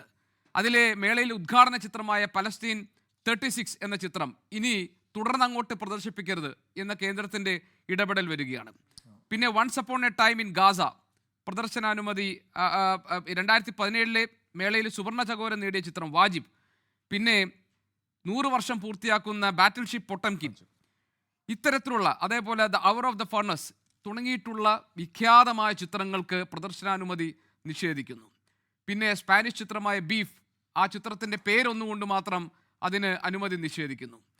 ഇത് മേളയെ അട്ടിമറിക്കാനും കേന്ദ്ര സർക്കാരിൻ്റെ സംഘപരിവാറിൻ്റെ രാഷ്ട്രീയ അജണ്ടയുടെ ഭാഗമായി നടപ്പാക്കുന്ന ഇടപെടലുമാണ് എന്ന് സംസ്ഥാന സർക്കാർ തിരിച്ചറിയുകയാണ്. അതുകൊണ്ട് സർക്കാർ തീരുമാനിച്ചിരിക്കുന്നത് ഇനി അനുമതി കിട്ടിയാലും ഇല്ലെങ്കിലും മുഴുവൻ ചിത്രങ്ങളും പ്രദർശിപ്പിക്കുമെന്നാണ്. അതിന് പുറമെയാണ് ശ്രീ VK ജോസഫ് പറഞ്ഞതുപോലെ പല ആളുകൾക്കും പല ഇസ്ലാമിക രാജ്യങ്ങളിൽ നിന്നും ഈ പേരുകേട്ട ചലച്ചിത്ര പ്രവർത്തകർക്ക് ഇവിടേക്ക് വരാൻ കഴിയാതിരിക്കുന്ന സാഹചര്യം. അതിന് മറ്റെന്തെങ്കിലും കാരണങ്ങളുണ്ടോ? ഗോപികൃഷ്ണ, ഒന്ന് നിങ്ങൾ 4 പേരും പറഞ്ഞതിന് ഉത്തരം കൊടുക്കാൻ വേണ്ടിയിട്ട് വേണ്ട സമയം എനിക്ക് എന്തായാലും തരണം. ഒരു ചോദ്യം പോലെ നിങ്ങളും പറഞ്ഞപ്പോൾ 2-3 മിനിറ്റ് എടുത്തു എന്നെനിക്ക് തോന്നുന്നു. ഒന്ന്, ഈ ഇടതുപക്ഷത്തിൻ്റെ സർക്കാരും അതോടൊപ്പം തന്നെ ഈ ഇതിൻ്റെ ആളുകളൊക്കെ മനസ്സിലാക്കേണ്ടത് ഈ കുളക്കോഴിയുടെ സ്വഭാവം കാണിക്കരുത്, അല്ല ചെയ്യരുത്. കുളക്കോഴിയുടെ വിചാരം ഞാൻ മലന്ന് കിടക്കുന്നതുകൊണ്ടാണ് ആകാശം താഴേക്ക് വീണ താങ്ങി നിൽക്കുന്നത് എന്നാണ്. ഞാൻ ഇങ്ങോട്ട് ആകാശം താഴേക്ക് വീണിട്ടുണ്ടെങ്കിൽ ഞാൻ കൈ ഇങ്ങനെ വയ്ക്കുന്നതുകൊണ്ട് താഴ്ന്നു നിന്നോളും എന്നാണ് വിചാരിക്കുന്നത്. അതുപോലെ വിചാരിക്കരുത്. ഇവിടെ IFFKയിൽ ഏതെങ്കിലുമൊക്കെ ഒരു സിനിമ പ്രദർശിപ്പിച്ചു എന്ന് വെച്ചിട്ടോ അത് ബീഫോ പോർക്കോ ഏത് വേണേലും പ്രദർശിപ്പിച്ചോ, അതൊന്നും സംഘപരിവാരത്തിനെയോ കേന്ദ്ര സർക്കാരിനെയോ ഒന്നും ബാധിക്കുന്ന കാര്യമല്ല. ഞങ്ങളും കാണുന്നതാണെന്ന് സിനിമയൊക്കെ. നിങ്ങളെന്ന് വിചാരിച്ച് സിനിമ കാണൽ നിങ്ങൾക്ക് മാത്രം ആവശ്യമുള്ള കാര്യമാണ്, അല്ലെങ്കിൽ നിങ്ങൾ മാത്രം ചെയ്യുന്ന കാര്യമാണ്. ഞങ്ങൾ സിനിമ കാണുന്നുണ്ട്. ഞാനിപ്പോൾ ഇന്ന് ഇടുക്കിയിലുള്ള തിരക്കായതുകൊണ്ടാണ്. ഞങ്ങളുടെ ആളുകളൊക്കെ ഇന്ന് IFFK വേദിയിലും ഉണ്ട്, അവർക്ക് കാണുന്നുണ്ട്. അപ്പോൾ സിനിമയെല്ലാം നിങ്ങളുടേത് മാത്രമാണ്, അങ്ങനെ ഒരു നറേറ്റീവ് ഒന്നും കൊണ്ടിരുന്നത്. പിന്നെ ശ്രീ VK ജോസഫ് അദ്ദേഹം പറഞ്ഞു, എത്ര കളവാണ് ഇങ്ങനെ ഇരുന്നിട്ട് ഏതോ ലോകത്തിരുന്നിട്ട് വെറുതെ ഒരു ചലച്ചിത്ര നിരൂപകൻ എന്ന് പറഞ്ഞിട്ട് രാഷ്ട്രീയം പറയാൻ വേണ്ടി വന്നിരുന്നിട്ട് എത്ര വലിയ കളവാണ്. ഞാൻ അദ്ദേഹത്തെ വെല്ലുവിളിക്കുക. മുസ്ലിം രാജ്യത്തിൽ നിന്നാണ് എന്നുള്ള പേരിൽ ഈ നാട്ടിലേക്ക് പ്രദർശനാനുമതി നിഷേധിച്ച ഒരാളെങ്കിലും ഉണ്ടെങ്കിൽ റീസൺ അതായിരിക്കണം. വെറുതെ ഇവിടെ വന്നിട്ട് ചാനലിൽ നിന്നിട്ട് പറയരുത്. മുസ്ലിം രാജ്യത്ത് നിന്നാണ് എന്ന് പറഞ്ഞിട്ട് ഏതെങ്കിലും ഒരാൾക്ക് ഇങ്ങോട്ട് പ്രവേശനാനുമതി നിഷേധിച്ചിട്ടുണ്ടെങ്കിൽ തുറന്നു പറയണം. നിങ്ങൾ ആരാന്ന് തുറന്നു പറയണം. വെറുതെ പറയരുത്. വിസ ക്യാൻസൽ ആയെങ്കിൽ അല്ല മറ്റെന്തെങ്കിലും ടെക്നിക്കലായിട്ടുള്ള റീസൺ ഉണ്ടെങ്കിൽ അത് പറയണം. അതല്ലാതെ ഒരു ഈ കാലഘട്ടത്തിൽ അവസരം വരും. ശ്രീ VK ജോസഫ്, താങ്കൾക്ക് ഞാൻ സമയം തരാം ഈ മറുപടി പറയാൻ. അദ്ദേഹത്തിന്റെ സമയത്ത് പറയട്ടെന്ന് ശ്യാംരാജിനോട് ഞാൻ പറഞ്ഞു കേട്ടില്ലേ? ഞാൻ ശ്രീ VK ജോസഫിനോടാണ് പറഞ്ഞത് അദ്ദേഹത്തിന് സമയം കൊടുക്കാമെന്ന്. ഓക്കെ, റൈറ്റ്, ശരി, ഓക്കെ. എൻ്റെ മുമ്പ് TV അതുകൊണ്ടാണ്. ഓക്കെ, ശരി. അപ്പോൾ അതുകൊണ്ട് വെറുതെ വന്നിട്ട് ഇങ്ങനെ പറയാൻ വേണ്ടി പാടില്ല. പിന്നെ എത്ര വലിയ നുണകളാണ് ഗോപികൃഷ്ണ ഇവർ പടച്ചു വിടുന്നതെന്നറിയാം. ഒന്ന്, നിങ്ങൾക്കൊരു പ്രോഗ്രാം, നിങ്ങൾക്കൊരു ഈവൻറ്റ് നടത്താൻ വേണ്ടിയിട്ട് അറിയില്ലെങ്കിൽ അത് മര്യാദയ്ക്ക് എങ്ങനെയാണ് നടത്തേണ്ടത് നിങ്ങൾ പഠിക്കണം. അല്ലെങ്കിൽ ആർക്കെങ്കിലും കൊടുത്തിട്ട് ആ ഈവൻറ്റ് അതിൻ്റെ കൃത്യമായിട്ടുള്ള രീതിയിൽ നടത്താൻ വേണ്ടി നിങ്ങളെ കൊണ്ട് സാധിക്കണം. ഞാൻ 1-2 ഉദാഹരണങ്ങൾ പറയാം. നവംബർ 6 തൊട്ട് 13 വരെയാണ് കൊൽക്കത്ത ഇന്റർനാഷണൽ ഫിലിം ഫെസ്റ്റിവൽ നടന്നത്. നിങ്ങൾ ഈ പറഞ്ഞ അതേ പാലസ്തീൻ 36 അതവിടെ പ്രദർശിപ്പിച്ചിട്ടുണ്ട്. പ്രദർശിപ്പിച്ചിട്ടുണ്ടല്ലോ. അതിനകത്ത് കേന്ദ്ര സർക്കാരിന്റെ ഭാഗത്ത് നിന്ന് ഏതെങ്കിലും രീതിയിലുള്ള ബാൻ ഉണ്ടായിട്ടില്ലോ, അല്ലെങ്കിൽ നിങ്ങൾ പ്രദർശിപ്പിക്കേണ്ടെന്ന് പറഞ്ഞിട്ടില്ലല്ലോ. Palestine 36 Kolkata international film festival പ്രദർശിപ്പിച്ചിട്ടുണ്ട്. അതിന് ഒരു തടസ്സവും വന്നിട്ടില്ല. നിങ്ങൾ ഈ പറഞ്ഞ ഇനാഗുറൽ സെഷനിൽ പ്രദർശിപ്പിക്കേണ്ട സിനിമ കൊൽക്കത്തയിൽ പ്രദർശിപ്പിച്ചിട്ടുണ്ട്. ഇനി അടുത്തത് റിവർ സ്റ്റോൺ, ശ്രീലങ്കൻ സിനിമ. അത് മത്സര വിഭാഗത്തിൽ മികച്ച സംവിധാനത്തിനുള്ള അവാർഡ് കിട്ടിയെന്ന് എവിടെ? കൊൽക്കത്തയിൽ. അപ്പോൾ കൊൽക്കത്തയിൽ മികച്ച സംവിധാനത്തിനുള്ള അവാർഡ് കിട്ടുമ്പോഴത്തേക്ക് അവിടെ പ്രശ്നമൊന്നുമില്ല. കേരളത്തിലേക്ക് വരുമ്പോൾ എന്താ പ്രശ്നമാവുന്നത്? എങ്ങനെയാ? കേന്ദ്ര സർക്കാർ വന്നിട്ട് കൊൽക്കത്തയിൽ നിങ്ങൾ പ്രദർശിപ്പിച്ചു, കേരളത്തിൽ പ്രദർശിപ്പിക്കണ്ടെന്ന് പറഞ്ഞു. പാലസ്തീൻ 36 വന്നിട്ട് കൊൽക്കത്തയിൽ നിങ്ങൾ പ്രദർശിപ്പിച്ചു, കേരളത്തിൽ പ്രദർശിപ്പിക്കേണ്ട എന്ന് പറഞ്ഞു. ഇനി മറ്റൊരു പാലസ്തീൻ സിനിമയായിട്ടുള്ള പാസിംഗ് ഡ്രീംസ്, അതും കൊൽക്കത്തയിൽ പ്രദർശിപ്പിച്ചിട്ടുണ്ടെന്നേ. അപ്പോൾ ഇവിടെ പ്രശ്നം എന്ന് പറയുന്നത് പാലസ്തീൻ സിനിമയാണോ ശ്രീലങ്കൻ സിനിമയാണോ എന്നുള്ളതൊന്നുമല്ല, അതിന്റെ പേരൊന്നുമല്ല, കേന്ദ്ര സർക്കാരിന് അതൊന്നുമല്ല. അവിടെ കൃത്യമായിട്ടുള്ള സമയത്ത് കൊടുക്കേണ്ട സമയത്ത് നിങ്ങൾ കൊടുത്താൽ, ഞാൻ മനസ്സിലാക്കിയെടുത്തോളം രണ്ടാഴ്ച കൃത്യമായിട്ട് മുമ്പേ പെർമിഷൻ കൊടുക്കുമ്പോഴാണ് ഇങ്ങോട്ട് പെർമിഷൻ കിട്ടുക. ആ 2 ആഴ്ചത്തെ സമയം കൊണ്ടിട്ട് അതിനെക്കുറിച്ചിട്ട് പഠിച്ച് അതിന് സ്ക്രീനിങ് നടത്തിയിട്ടാണ് പെർമിഷൻ കിട്ടുന്നത്. ഇത് തലേ ദിവസം പോയിട്ട് ഞങ്ങൾക്ക് ഫിലിം ഫെസ്റ്റ് നടത്തണം, ഇത്രയും സിനിമ നിങ്ങൾക്ക് അങ്ങോട്ട് അതിന്റെ പെർമിഷൻ ആണെന്ന് പറഞ്ഞാൽ എങ്ങനെ പെർമിഷൻ കൊടുക്കാൻ വേണ്ടിയിട്ടാ? ഇത് അലങ്കോലപ്പെട്ട ഒരു സിസ്റ്റം നിങ്ങൾക്ക് നടത്താൻ വേണ്ടിയിട്ട് പോലും നിങ്ങളെ കൊണ്ട് പറ്റുന്നില്ല. ഇതിന്റെ ചെയർമാൻ എവിടെയാ? ഇതിന്റെ ചെയർമാനോ? ഇതൊക്കെ നടത്തേണ്ട, ഇത് കൺട്രോൾ ചെയ്യേണ്ട, ഇതിന്റെയൊക്കെ എല്ലാ കാര്യങ്ങളും കൈകാര്യം ചെയ്യേണ്ട ഇതിന്റെ ചെയർമാൻ എവിടെയാ? റസൂൽ പൂക്കുട്ടി എവിടെയാ? അദ്ദേഹം ഇവിടെ ഇല്ലാന്ന്. അങ്ങനെ ഏതെങ്കിലും രീതിയിൽ ഈ പ്രോഗ്രാം ഒരു ഈവന്റ് നടത്താൻ ഇവരെ അറിയിക്കാത്തത് കൊണ്ട്, കൃത്യമായിട്ട് ഏതൊക്കെ സിനിമയാണ് പ്രദർശിപ്പിക്കേണ്ടതെന്ന് കൃത്യമായിട്ടുള്ള ഇടവേളയിൽ കേന്ദ്ര സർക്കാരിന് കൊടുക്കാത്തത് കൊണ്ട്, അതാണ് ഞാൻ പറഞ്ഞത്. കൊൽക്കത്ത, ഇനി രാഷ്ട്രീയം പറയാം, ബംഗാളിൽ എന്തായാലും ഞങ്ങളുടെ സർക്കാരല്ലല്ലോ, ഞങ്ങളെ എതിർക്കുന്ന സർക്കാർ തന്നെയാണല്ലോ, മമതാ ബാനർജിയുടെ സർക്കാരാണല്ലോ. അവിടെ നിങ്ങൾ ഈ പറഞ്ഞ അതേ സിനിമയ്ക്ക് പ്രദർശനാനുമതി കിട്ടിയിട്ടുണ്ടെങ്കിൽ, ഇവിടെ കിട്ടാതിരുന്നിട്ടുണ്ടെങ്കിൽ നിങ്ങളുടെ കഴിവുകേടാണ്. മനസ്സിലാക്കിക്കോ. ഈ സംസ്ഥാന സർക്കാരിന്റെയും സജി ചെറിയാന്റെയും ഇതിന്റെ ആളുകളുടെയും കഴിവുകേടാണിത്. നിങ്ങൾ കൃത്യസമയത്ത് പെർമിഷൻ വാങ്ങാൻ വേണ്ടിയിട്ട് നിങ്ങൾ കൊടുക്കാത്തത് കൊണ്ട് നിങ്ങൾ മനഃപൂർവ്വം കേരളത്തിലൊരു ഇഷ്യൂ ഉണ്ടാക്കാൻ ശ്രമിക്കുകയാണ്. നിങ്ങൾക്ക് എല്ലാ സമയത്തും ഒരു വിവാദം ഉണ്ടാക്കണം, എല്ലാ സമയത്തും നിങ്ങൾക്കൊരു വിവാദം ഉണ്ടാക്കണം, കുറച്ച് പോസ്റ്റർ പിടിച്ചുകൊണ്ട് നിൽക്കണം, കുറച്ച് മുദ്രാവാക്യം വിളിക്കണം. അതിനുവേണ്ടി നിങ്ങൾ സൃഷ്ടിച്ചിട്ടുള്ള വിവാദമാണ്. നിങ്ങൾക്ക് ഈ IFFKയുടെ ഈ ഫിലിം ഫെസ്റ്റ് നന്നായി നടക്കാൻ നിങ്ങൾക്ക് താല്പര്യമില്ലാന്നേ, അവിടെയാണ് ഇതിന്റെ പ്രശ്നം. പിന്നെ ഇവിടെ ഇടതുപക്ഷത്തിന്റെ പ്രതിനിധി പറഞ്ഞില്ല, അവർ വലിയ ആവിഷ്കാര സ്വാതന്ത്ര്യത്തിനൊക്കെ പറയാണ്. കഴിഞ്ഞ ഇന്നലെ മിനിയാന്നൊക്കെ ഇവിടെ ലോക്കൽ ബോഡി ഇലക്ഷന് ശേഷം ജയിച്ച സ്ഥാനാർത്ഥികളുടെ വീട്ടിൽ ചെന്നിട്ട് അവരുടെ കഴുത്തിൽ കത്തി വെച്ച ആളുകളാണ്. പണ്ടത്തെ കാലഘട്ടമൊന്നുമല്ല, പണ്ട് നിങ്ങളെ പോലെയുള്ള 24നെ പോലെയുള്ള ചാനലുകളൊന്നും ഇല്ലാത്ത കാലഘട്ടമൊന്നുമല്ല. ഇപ്പൊ കഴുത്തിൽ കത്തിവെച്ച അപ്പൊ തന്നെ എയറിൽ എല്ലാവരും കാണുന്ന കാലഘട്ടത്തില് എതിരാളിയുടെ കഴുത്തിന് കത്തിവെച്ച കമ്മ്യൂണിസ്റ്റ് പാർട്ടിയൊക്കെ എന്ത് ആവിഷ്കാര സ്വാതന്ത്ര്യം പറയാനാണ്? ഈ രാജ്യം നിങ്ങളാ ഭരിക്കുന്നെങ്കിൽ ഇവിടെ സിനിമ ഉണ്ടാവോ? ആൾക്കാർക്ക് പുറത്തിറങ്ങി നടക്കാൻ വേണ്ടിയിട്ട് പറ്റുമോ? നിങ്ങൾ ഈ ഭരിക്കുന്ന രാജ്യങ്ങളിലൊക്കെ കമ്മ്യൂണിസ്റ്റ് രാജ്യങ്ങൾ കുറെ ഉണ്ടല്ലോ, അവിടെ എന്താ അവസ്ഥ? അവിടെ നിങ്ങൾ പറഞ്ഞ് ജനങ്ങളെല്ലാം കൂടി ഇളകുന്നോ? ജനങ്ങളെല്ലാം കൂടി ഇളകി വന്നിട്ട് എന്തായി? ജനങ്ങളെല്ലാം കൂടി ഇളകി വന്നതിന്റെ റിസൾട്ടാണ് വെസ്റ്റ് ബംഗാളിൽ കണ്ടത്. അടിച്ചോടിച്ചില്ലേ? ഒറ്റ MLA പോലും ഇല്ലല്ലോ, ഒറ്റ MP പോലും ഇല്ലോ. അവിടുത്തെ നിങ്ങളുടെ ബ്രാഞ്ച് സെക്രട്ടറി, ലോക്കൽ സെക്രട്ടറി കേരളത്തിൽ കൊണ്ട് പൊറോട്ടടിക്കല്ലേ? അതാണ് ജനങ്ങൾ സർക്കാരിനെതിരെ തിരിഞ്ഞാൽ എന്താണെന്നുള്ളൊരു ഉദാഹരണം. ഇനി കോൺഗ്രസിന്റെ പ്രതിനിധി പറഞ്ഞതിന്റെ കൊടുത്തൊരു മറുപടി ഞാൻ നിർത്താം. നോക്കൂ, ഇവിടെ അദ്ദേഹം ആവിഷ്കാര സ്വാതന്ത്ര്യത്തെ കുറിച്ചിട്ടൊക്കെ പറഞ്ഞുകൊണ്ടേ ഇരിക്കുകയാണ്. ആര്? കോൺഗ്രസിന്റെ പ്രതിനിധി. ഞാൻ 1-2 സിനിമയുടെ കാര്യം പറയാം. 1952 റുനൂമി എന്ന് പറഞ്ഞൊരു സിനിമ ഉണ്ടായി. ജവഹർലാൽ നെഹ്റു, നിങ്ങളുടെ നേതാവ്, നമ്മുടെ മുൻ പ്രധാനമന്ത്രി ബാൻ ചെയ്ത് കളഞ്ഞു. 1952 റുനൂമി എന്ന് പറഞ്ഞ സിനിമ. അതിന്റെ ഒരു കാരണം പോലും അദ്ദേഹം ബോധിപ്പിച്ചിട്ടില്ല. അവസാനം അതിന്റെ സംവിധായകൻ അദ്ദേഹത്തിന്റെ സ്ഥലവും വസ്തുവകൾ കൊണ്ട് ജപ്തി മേടിച്ച് പോകേണ്ടി വന്നു. അടുത്തത് 1969 നീലാകാശർ നീച്ച എന്ന് പറയുന്ന ബംഗാളി സിനിമ. അതും നെഹ്റു നിരോധിച്ചതാണ്. മനസ്സിലായില്ലേ? അപ്പൊ എവിടെ പോയി നിങ്ങളുടെ ആവിഷ്കാര സ്വാതന്ത്ര്യം? പോട്ട്. 75 ആന്തി, ഇന്ദിരാഗാന്ധി, നിങ്ങളുടെ നേതാവ്, നമ്മുടെ എല്ലാവരുടെയും മുൻ പ്രധാനമന്ത്രി നിരോധിച്ച സിനിമയാണെന്ന് ആന്തി. കഴിഞ്ഞില്ല. 75 തന്നെ കിസ്സ കുർസിക്ക, അത് നിങ്ങളെ കേട്ടിട്ടുണ്ടാവോ സിനിമ? കസേരയുടെ കഥ, ഇന്ദിരാഗാന്ധിയുടെ ജീവിതവുമായിട്ട് ബന്ധമുണ്ട് എന്ന് പറഞ്ഞിട്ട് അവർ നിരോധിച്ച സിനിമയാണെന്നേ. അന്നെന്ത് എവിടെ പോയി നിങ്ങളുടെ ആവിഷ്കാര സ്വാതന്ത്ര്യമല്ല? അന്ന് എവിടെ പോയി നിങ്ങളുടെ പ്രദർശന സ്വാതന്ത്ര്യം എന്നല്ല? അന്ന് എവിടെ പോയി നിങ്ങളുടെ കലയോടുള്ള നിങ്ങളുടെ സമീപനമെല്ലാം? അന്ന് എവിടെ പോയി നിങ്ങളുടെ കലയോടുള്ള സ്നേഹമെല്ലാം? അപ്പോ കോൺഗ്രസിന്റെ കാലഘട്ടത്തിൽ സിനിമകൾ നിരോധിച്ചിട്ടുണ്ട്. ജവഹർലാൽ നെഹ്റു നിരോധിച്ചു, ഇന്ദിരാഗാന്ധി നിരോധിച്ചു. ഇതിന്റെ 2 കാരണം, ജവഹർലാൽ നെഹ്റു നിരോധിച്ചതും ഇന്ദിരാഗാന്ധി നിരോധിച്ചതും അവരെ വിമർശിക്കുന്നു എന്നുള്ളത് കൊണ്ടാണ്. ജവഹർലാൽ നെഹ്റുവിന്റെ ഒന്ന് രണ്ട് കാര്യങ്ങൾ. ഒന്ന്, കൊൽക്കത്തയിൽ വളരെ സുഗമമായി നടന്ന ഒരു ഈ ചലച്ചിത്രമേളയെക്കുറിച്ച് താങ്കൾ പറഞ്ഞു, ഫിലിം ഫെസ്റ്റിനെ കുറിച്ച്. അവിടെ സിനിമകൾക്ക് നിരോധനം ഉണ്ടായപ്പോൾ അത് വകവെക്കാതെ സിനിമകൾ പ്രദർശിപ്പിക്കാൻ തീരുമാനമെടുത്തു മമതാ ബാനർജി. അതുപോലെ തന്നെയാണ് ഇപ്പോൾ സംസ്ഥാന സർക്കാർ കേരളത്തിൽ എടുത്തിരിക്കുന്നത്. ഇനി രണ്ടാമത്തെ കാര്യം, പാലസ്തീൻ 36 പോലുള്ള സിനിമകൾ അവിടെ പ്രദർശിപ്പിച്ചു താങ്കൾ പറഞ്ഞതുകൊണ്ടാണ് അവിടെ. പിന്നെ രണ്ടാമത്തെ കാര്യം താങ്കൾ പറഞ്ഞത് തെറ്റാണ്. എന്താണ് തെറ്റ്? പറയൂ. അല്ല, തെറ്റാണ്. അതിൽ തെറ്റുള്ളൂ. കാരണം ഈ സിനിമകൾ നിരോധിച്ചിട്ടില്ലാന്ന്. ഈ സിനിമകളല്ല സിനിമകൾക്ക് അവിടെ ഈ ഒരു സിനിമകളല്ല ബാനും ഉണ്ടായിട്ടില്ല. മറ്റ് സിനിമകൾ നിരോധിച്ച സാഹചര്യത്തിൽ ബാൻ അവരെ ഉണ്ടായിട്ടില്ല. വിലക്കിയ സമയത്ത് അതിൽ തീരുമാനമെടുത്ത്. ഇനി പാലസ്തീൻ 36ന്റെ കാര്യം താങ്കൾ പറഞ്ഞല്ലോ. പാലസ്തീൻ 36 ഇവിടെ ഉദ്ഘാടന ചിത്രമായി കാണിച്ചു. അതിനുശേഷം മന്ത്രാലയത്തിന്റെ ഒരു ഇമെയിൽ സന്ദേശം കിട്ടുന്നു, ഇനി അത് പ്രദർശിപ്പിക്കരുത് എന്ന്. എന്താ കാരണം? അതാണ് ഞാൻ പറഞ്ഞത്. എന്താ കാരണം? കൃത്യസമയത്ത് ഇത് കൊടുക്കണ്ടേ? അല്ല അത് ശരി. ഉദ്ഘാടന ചിത്രം പ്രദർശിപ്പിച്ച ശേഷം ഉദ്ഘാടന ചിത്രം അതാണ് എന്റെ ചോദ്യം. ഉദ്ഘാടന ചിത്രമായി പ്രദർശിപ്പിച്ച ഒരു ചിത്രം ഇനി പ്രദർശിപ്പിക്കേണ്ട എന്ന് തീരുമാനിക്കുന്നത് എന്തുകൊണ്ടാണ്? 100 വർഷം പൂർത്തിയാകുന്ന ബാറ്റിൽ ഷിപ്പ് പൊട്ടംകിൻ എന്ന് പറയുന്ന റഷ്യൻ വിപ്ലവത്തിന്റെ കഥ പറയുന്ന ചിത്രം എന്തുകൊണ്ടാണ് പ്രദർശിപ്പിക്കേണ്ട എന്ന് തീരുമാനിക്കുന്നത്? അതാണ് ഗോപികൃഷ്ണ ഞാൻ പറഞ്ഞത്.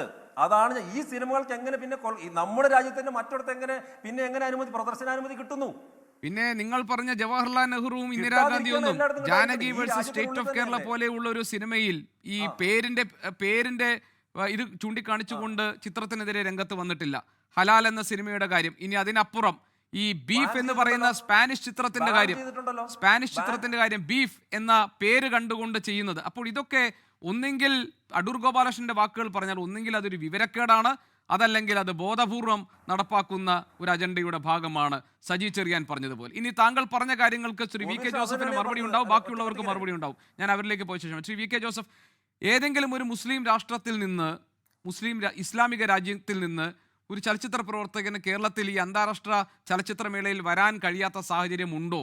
ഉണ്ടെങ്കിൽ അത് പറയൂ എന്നാണ് ശ്യാംരാജ് ഈ ചർച്ചയിൽ പറഞ്ഞത്. പറയാം.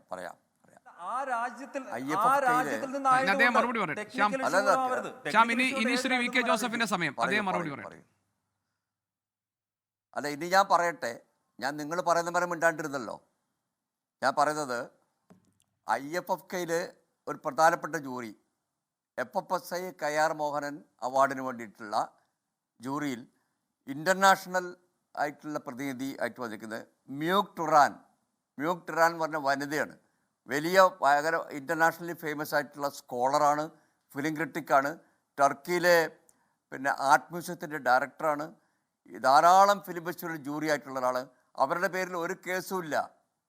അവരുടെ വിസ തടഞ്ഞു വെച്ചു.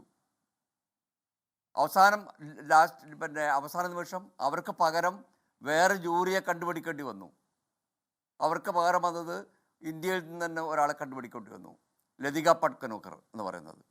മറ്റൊന്ന് അസർബൈജാനിൽ നിന്നുള്ള ഒരു ചലച്ചിത്രകാരനെ, അതായത് പേര് ഓർമ്മയില്ല, അവർക്ക് വിസ നിഷേധിച്ചിട്ടുണ്ട്. പല ആൾക്കാർക്കും ഇതുപോലെ നിഷേധിച്ചിട്ടുണ്ട്. അവരുടെ എല്ലാവരുടെ പേര് ഞാൻ എടുത്തു വെച്ചിട്ടില്ല. അറിയാവുന്ന, എനിക്ക് മ്യൂക് ടുറാനെ പേഴ്സണലായിട്ട് അറിയാം. ഞങ്ങൾ പല ഫിലിം ഫെസ്റ്റിവലിലും ഒരുമിച്ച് ജൂറിയിലുണ്ടായിരുന്ന ആൾക്കാരാണ്.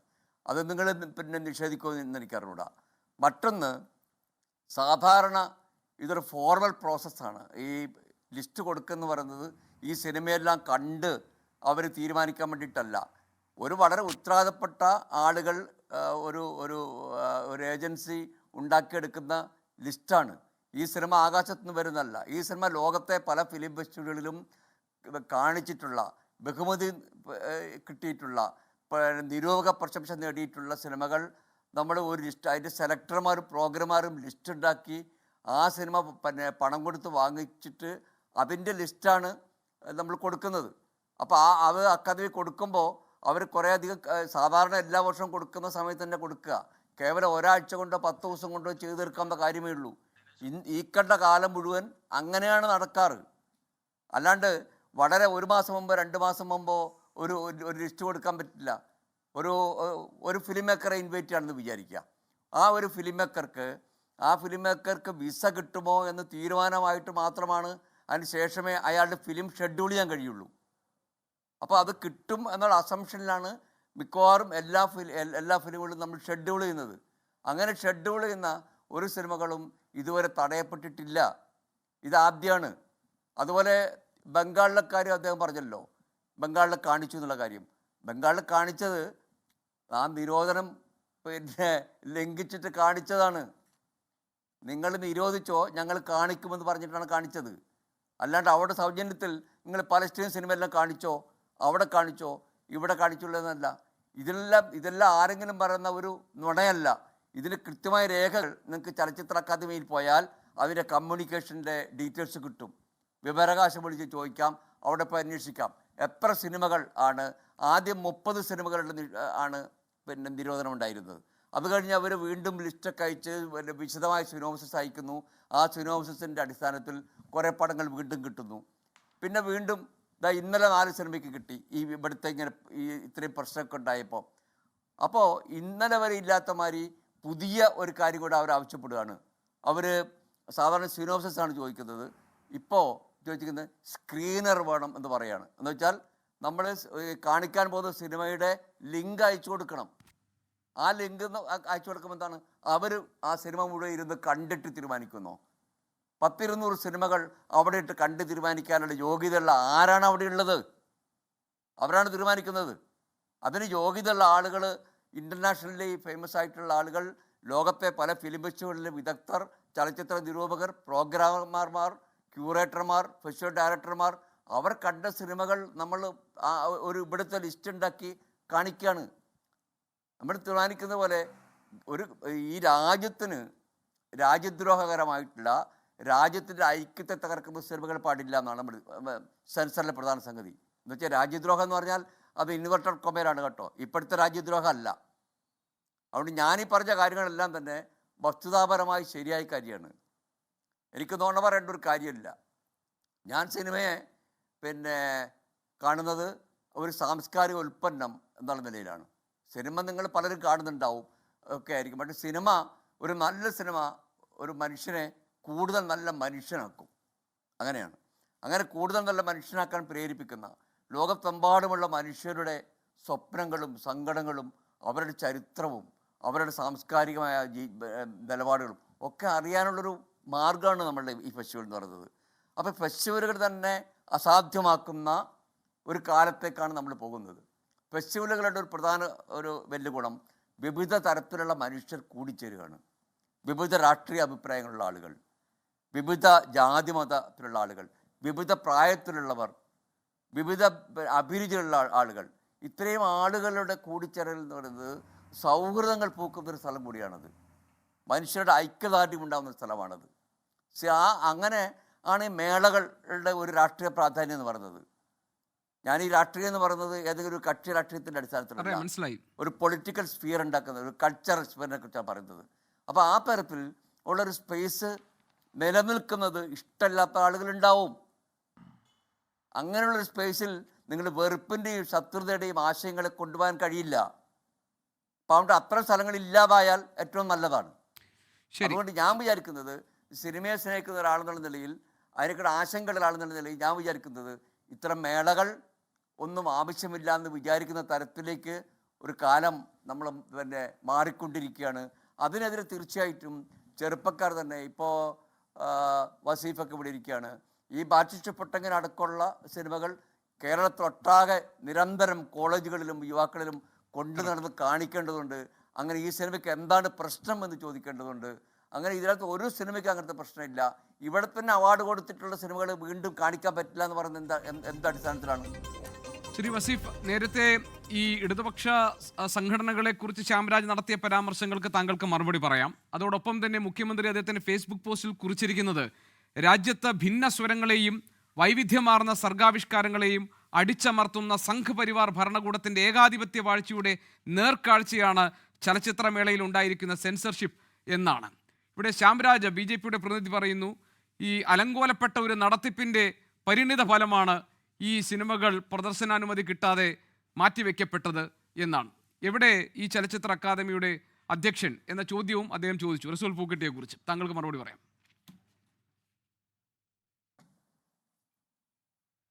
ഇവിടെ എന്തെങ്കിലും കാരണം കണ്ടെത്തി അല്ലെങ്കിൽ ആ കാരണം തേടിപ്പോകുന്ന ഒരു BJPയുടെ ഒരു ന്യായീകരണ സ്വഭാവമാണ് ഇപ്പോൾ ഇവിടെ കാണിക്കുന്നത്. യഥാർത്ഥത്തിൽ BJP അല്ലെങ്കിൽ സംഘപരിവാർ രാജ്യത്ത്, ഈ കേരളത്തിലൊഴികെ മറ്റുള്ളിടത്തും അവർ ആർജവത്തോടു കൂടി പറയും ഞങ്ങളത് വെട്ടിയതാണ് എന്ന് പറയില്ലേ? നമുക്കറിയാമല്ലോ, ഗാന്ധിയെ വെടിവെച്ച് കൊന്നവരുടെ പിന്മുറക്കാർ. ഇവിടെ അതുപോലെ പുനരാവിഷ്കരിച്ച ഒരു രംഗം ഓർമ്മയില്ലേ നമുക്ക്? ഗാന്ധിയുടെ രൂപമുണ്ടാക്കി വീണ്ടും അതിലേക്ക് വെടിയുതിർക്കുന്നതിൻ്റെ ചിത്രം പ്രദർശിപ്പിച്ചു ഇവർ. അതിന് മടി കാണിക്കാത്തവരായി ഇവർ. അങ്ങനെയുള്ള ഇവർ കേരളത്തിൽ ഇതങ്ങനെയല്ല എന്ന് വരുത്തി തീർക്കാൻ ശ്രമിക്കുന്നത് തന്നെ ഈ കേരളത്തിൻ്റെ ഒരു വിജയമാണ്. കാരണം ഈ ആവിഷ്കാര സ്വാതന്ത്ര്യത്തെ എല്ലാം ഇല്ലാതെയാക്കുന്ന ഇവരുടെ സർഗാത്മകതകളെ ഇല്ലാതെയാക്കുന്ന ഇവരുടെ ഒരു ഫാസിസ്റ്റ് സമീപനത്തെ ഈ കേരളം തിരിച്ചറിഞ്ഞ് അതിനെ പ്രതിരോധിക്കുന്നു എന്നുള്ളതാണ് കേരളത്തിൻ്റെ വിജയം. അതിന് കേരളം ഒറ്റക്കെട്ടാ. ഇവരുടെ ഇങ്ങനെയുള്ള എല്ലാ ശ്രമങ്ങളെയും നമ്മൾ അതിജീവിക്കുക. ഇപ്പം ഇദ്ദേഹം പറയുന്നത് കേട്ടാൽ ഇതിനു മുമ്പ് മേഴ്സൽ സിനിമ നമുക്ക് ഓർമ്മയില്ലേ, വിജയുടെ സിനിമ, GSTയുമായി ബന്ധപ്പെട്ട കാര്യങ്ങൾ അതിലുണ്ട് എന്നായിരുന്നു പറഞ്ഞു. വലിയ പ്രയാസമായിരുന്നില്ലേ? ഇവരുടെ നേതാവ് സുരേഷ് ഗോപി അഭിനയിച്ച സിനിമയല്ലേ ഏത്, ജാനകി വേഴ്സസ് കേരള സ്റ്റോറി? എന്തിനാ വെട്ടിയത്? ജാനകി എന്നുള്ള പേരിനോട് എന്തിനാ ഇവർക്ക് ജാനകി എന്നുള്ള പേരിനോട് ഇവർക്ക് പ്രശ്നമുണ്ടായത്? BBC ഡോക്യുമെൻ്ററി, ഗുജറാത്ത് കലാപത്തെക്കുറിച്ച് കാണിച്ച ഡോക്യുമെൻ്ററി, എന്തിനാ അവർക്ക് പ്രശ്നം ഉണ്ടായത്? ദ മോദി ക്വസ്റ്റ്യൻ, എന്താ അവർക്ക് പ്രശ്നം? അവർ പറയണ്ടേ? അപ്പം ഇവരുടെ പ്രശ്നം എന്താണ്? BJPയെ, സംഘപരിവാറിനെ വിമർശിക്കുന്ന എല്ലാ ആശയങ്ങളെയും ഇവിടെ നിന്ന് ഇല്ലാതാക്കണം. എന്നിട്ട് മണ്ടത്തരങ്ങൾ, യുക്തിബോധമില്ലാത്തത്, ശാസ്ത്രചിന്തയില്ലാത്തത് ഇവിടെ സ്ഥാപിച്ചെടുക്കണം. നമുക്കറിയാമല്ലോ എന്ന് ബഹിരാകാശ യാത്രികൻ ആരാ എന്ന് ചോദിച്ച കേന്ദ്രമന്ത്രിയുണ്ട്. എന്നിട്ട് അതിന് പറഞ്ഞ മറുപടിയൊക്കെ നമ്മുടെ മുമ്പിൽ ഉള്ളതാ. ഈ അനുരാഗ് ഠാക്കൂറിൻ്റെ ഒക്കെ ഈ നാടിനെ പഠിപ്പിക്കാൻ ശ്രമിച്ച കാര്യങ്ങൾ. അങ്ങനെ ഈ നമ്മുടെ രാജ്യത്ത്, നമ്മുടെ നാട്ടിൽ എങ്ങനെയൊക്കെ ഇവർക്കെതിരെ വരുന്ന പ്രചരണങ്ങളെ ഏതൊക്കെ തരത്തിൽ പ്രതിരോധിക്കാം എന്നുള്ള ആലോചനയാണ് ഇവർ നടത്തുന്നത്. അങ്ങനെ നടത്തി ഈ ഫിലിം ഫെസ്റ്റിവലിനെ പോലും ഇല്ലാതെയാക്കൽ. യഥാർത്ഥത്തിൽ ഫിലിം ഫെസ്റ്റിവലിൽ ഒരു സെൻസർ ചെയ്യപ്പെട്ട പടങ്ങളെയാണോ ജനം ആഗ്രഹിക്കുന്നത് ഈ ഫിലിം കാണാൻ വരുന്നത്? ഫെസ്റ്റിവലിന് ആളുകൾ വരുന്നത് എന്തിനാ? അങ്ങനെ വെട്ടിമാറ്റപ്പെട്ട സിനിമകളില്ലാതെ ഈ ലോകവും നമ്മുടെ ലോകവും ഭാഷകൾക്കൊക്കെ അതീതമായി, രാജ്യങ്ങൾക്കും എല്ലാ അതിർത്തികൾക്കും അതീതമായി, എല്ലാ ഭിന്നതകൾക്കും അതീതമായി നമുക്ക് പലതും കാണാം, മനസ്സിലാക്കാം എന്നൊക്കെയുള്ള ഒരു ധാരണയിലല്ലേ ആളുകൾ വരുന്നത്. അവിടെയാണ് ചില സിനിമകൾ കാണിക്കരുത്, ചിലത് മാത്രം കാണിച്ചാൽ മതി എന്നൊക്കെ പറയുന്നത്. അതൊക്കെ അംഗീകരിച്ചു കൊടുക്കാൻ പറ്റുമോ? അതിനൊക്കെ എന്തെങ്കിലും ന്യായീകരണങ്ങൾ പറഞ്ഞ് കൊണ്ടുവരുമ്പോൾ അതിനെയൊക്കെ ആ തരത്തിലേക്ക് ആരാണ് മൈൻഡ് ചെയ്യുന്നത്? അങ്ങനെ മൈൻഡ് ചെയ്യാൻ പറ്റുമോ? അതുകൊണ്ട് സംഘപരിവാരത്തിൻ്റെ ഇതുപോലെയുള്ള ന്യായീകരണങ്ങളൊന്നും ഈ കേരളവും ഈ രാജ്യത്തെ സാംസ്കാരിക ബോധമുള്ളവരും ഒന്നും അംഗീകരിക്കില്ല. ഇവരൊരു പക്ഷേ വെടിവെക്കാം. ഇപ്പം ഞാൻ നേരത്തെ തന്നെ സൂചിപ്പിച്ചല്ലോ, ദാബോൽക്കറിനെയും കൽബുർഗിയെയും ഒക്കെ എന്തിനാ ഇവർ വെടിവെച്ചത്? ഗൗരി ലങ്കേഷിനെയൊക്കെ എന്തിനാ ഇവർ കൊലപ്പെടുത്തിയത്? ഇവർക്കെതിരായി എന്തെങ്കിലും ശബ്ദമുയർന്നു വരുന്നു എന്നുള്ളത് കൊണ്ടാണ്. അതിന് മാധ്യമ പ്രവർത്തകരെ, സാംസ്കാരിക പ്രവർത്തകരെ ഒക്കെ ഇല്ലാതെയാക്കുകയാണ്. പാട്ടുപാടിയതിന് ഇവർ ആക്ഷേപിക്കുകയും നാട് കടത്തുകയും ചെയ്തിട്ടില്ലേ? പാട്ടിനെ പോലും ഭയന്നിട്ടില്ലേ ഇവർ പാട്ടിനെ ഭയക്കുന്നു, എഴുത്തിനെ ഭയക്കുന്നു, സിനിമയെ ഭയക്കുന്നു, പ്രസംഗത്തെ ഭയക്കുന്നു. അങ്ങനെയുള്ള ഈ സംഘപരിവാരത്തിൻ്റെ വല്ലാത്തൊരു അസഹിഷ്ണുതയുണ്ട്. ആ അസഹിഷ്ണുത എങ്ങനെയാണ്, ആ അസഹിഷ്ണുതയാണ് നമ്മൾ ചൂണ്ടിക്കാണിക്കുന്നത്. അങ്ങനെയുള്ള സാഹചര്യത്തിൽ ഒരു പൊട്ടൻ കിണറിലെ തവളയെപ്പോലെ ഈ കേരളത്തിലെ ചില BJP നേതാക്കന്മാർ ഇരിക്കരുത്.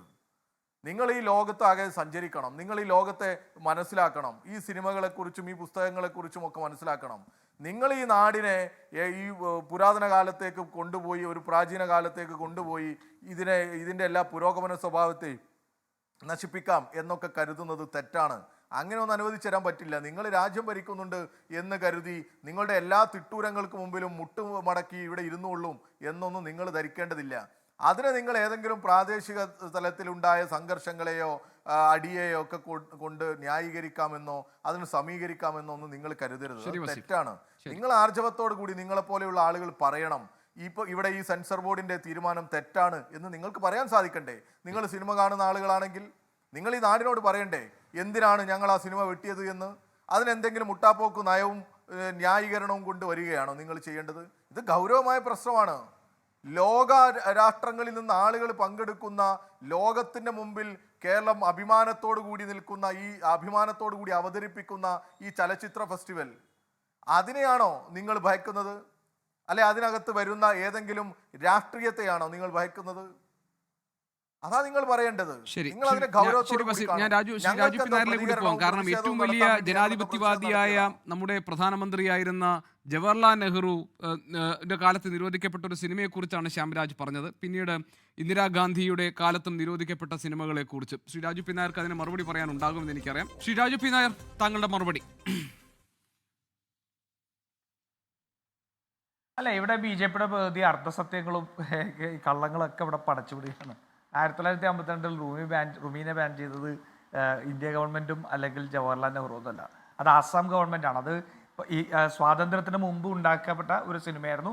അതിനകത്ത് വേറെ വിഷയങ്ങളുണ്ടായിരുന്നു, അതിനെക്കുറിച്ചൊന്നും ഞാൻ അതിലേക്ക് കടക്കുന്നില്ല. അതുപോലെ തന്നെ 1965 നീലാകാശ്, ധർമ്മേന്ദ്രയും മാലാ സിൻഹയും കൂടി അഭിനയിച്ച ഒരു റൊമാൻറ്റിക് ഫിലിമാണ്. അത് ഇന്ത്യ ഗവൺമെൻറ് ബാൻ ചെയ്തൊക്കെ ഇവിടെ പറയുന്നത്.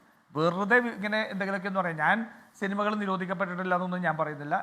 ദേശവിരുദ്ധ തീമുള്ള അത്തരത്തിലുള്ള പ്രത്യേകിച്ച് സെൻസിറ്റീവ് ആയിട്ടുള്ള കാര്യങ്ങൾ ചിലപ്പോൾ ബാൻ ചെയ്തിട്ടൊക്കെ ഉണ്ടാവും. ഇവിടെ എന്താ പ്രശ്നം? ഇവിടെ ഒരു കാര്യം ശ്യാംരാജ് ഇവിടെ പറഞ്ഞൊരു കാര്യം ശ്രീ രാജു പി നായർ, മോശമായി നടത്തുന്ന അതിന്റെ മേള നടത്തുന്നതിന്റെ ഉദാഹരണം കൂടിയാണിത്. കാരണം നേരത്തെ തന്നെ ഈ കാര്യങ്ങളൊക്കെ നടത്തേണ്ടതായിരുന്നു, അതുണ്ടായില്ല. ഈ ചലച്ചിത്ര അക്കാദമിയുടെ അധ്യക്ഷൻ സ്ഥലത്തില്ല എന്നൊക്കെയുള്ള ആക്ഷേപങ്ങൾ ഇതിൽ ഉന്നയിച്ചിട്ടുണ്ട് ശ്യാം. അല്ല, അതിനെ സംബന്ധിച്ചിട്ടുള്ള സംഘാടനത്തെ സംബന്ധിച്ചുള്ള ശ്രീ ജോസഫ് ഇവിടെ സൂചിപ്പിച്ചിട്ടുണ്ട്. ഞാൻ അതിനകത്ത് സംഘാടനത്തിൻ്റെ കൂടുതൽ കാര്യങ്ങൾക്കകത്ത് കടന്നിട്ടുള്ള ഒരാളല്ല. അതിൻ്റെ പ്രൊസീജിയർ എന്താണെന്ന്, അതിൻ്റെ ഒരു ടൈം എന്താണെന്നുള്ളതെല്ലാം വളരെ വിശദമായിട്ട് പറഞ്ഞു. ഇപ്പോൾ അങ്ങനെയാണ് പറയുന്നതെങ്കിൽ ഇതിനുശേഷം 4 സിനിമകൾക്ക് അനുമതി കൊടുത്തല്ലോ. അതെങ്ങനെയാണ് കൊടുത്തത്? അപ്പം അതിനകത്തെല്ലാം ശ്യാംരാജ് ഇവിടെ പറയുന്നതിനെല്ലാം അവ്യക്തതകളും പച്ചക്കള്ളങ്ങളും ഉണ്ടെന്നുള്ളത് നിൽക്കട്ടെ. പിന്നെ ഹിന്ദുത്വ രാഷ്ട്രീയത്തിന് വിരുദ്ധമായിട്ടുള്ള ഒന്നും വരാൻ പാടില്ല. ഞാൻ ചോദിക്കട്ടെ, സന്തോഷ് എന്ന് പറയുന്ന മൂവി എന്താ അതിൻ്റെ പ്രമേയം? അതിൻ്റെ പ്രമേയമുള്ളത് ഈ സ്ത്രീ വിരുദ്ധതയും ഇസ്ലാമോഫോബിയയും അത് തന്നെ അക്രമവും വയലൻസും ഇന്ത്യൻ പോലീസ് ഫോഴ്സിനകത്ത് ഉണ്ടാക്കിയിരിക്കുന്ന പ്രമേയമാക്കിയിട്ടുള്ള ഒരു സിനിമയാണ് സന്തോഷ്. എന്തുകൊണ്ടാണ് അത് നിരോധിക്കപ്പെട്ടത്, കൊടുക്കാത്തത്?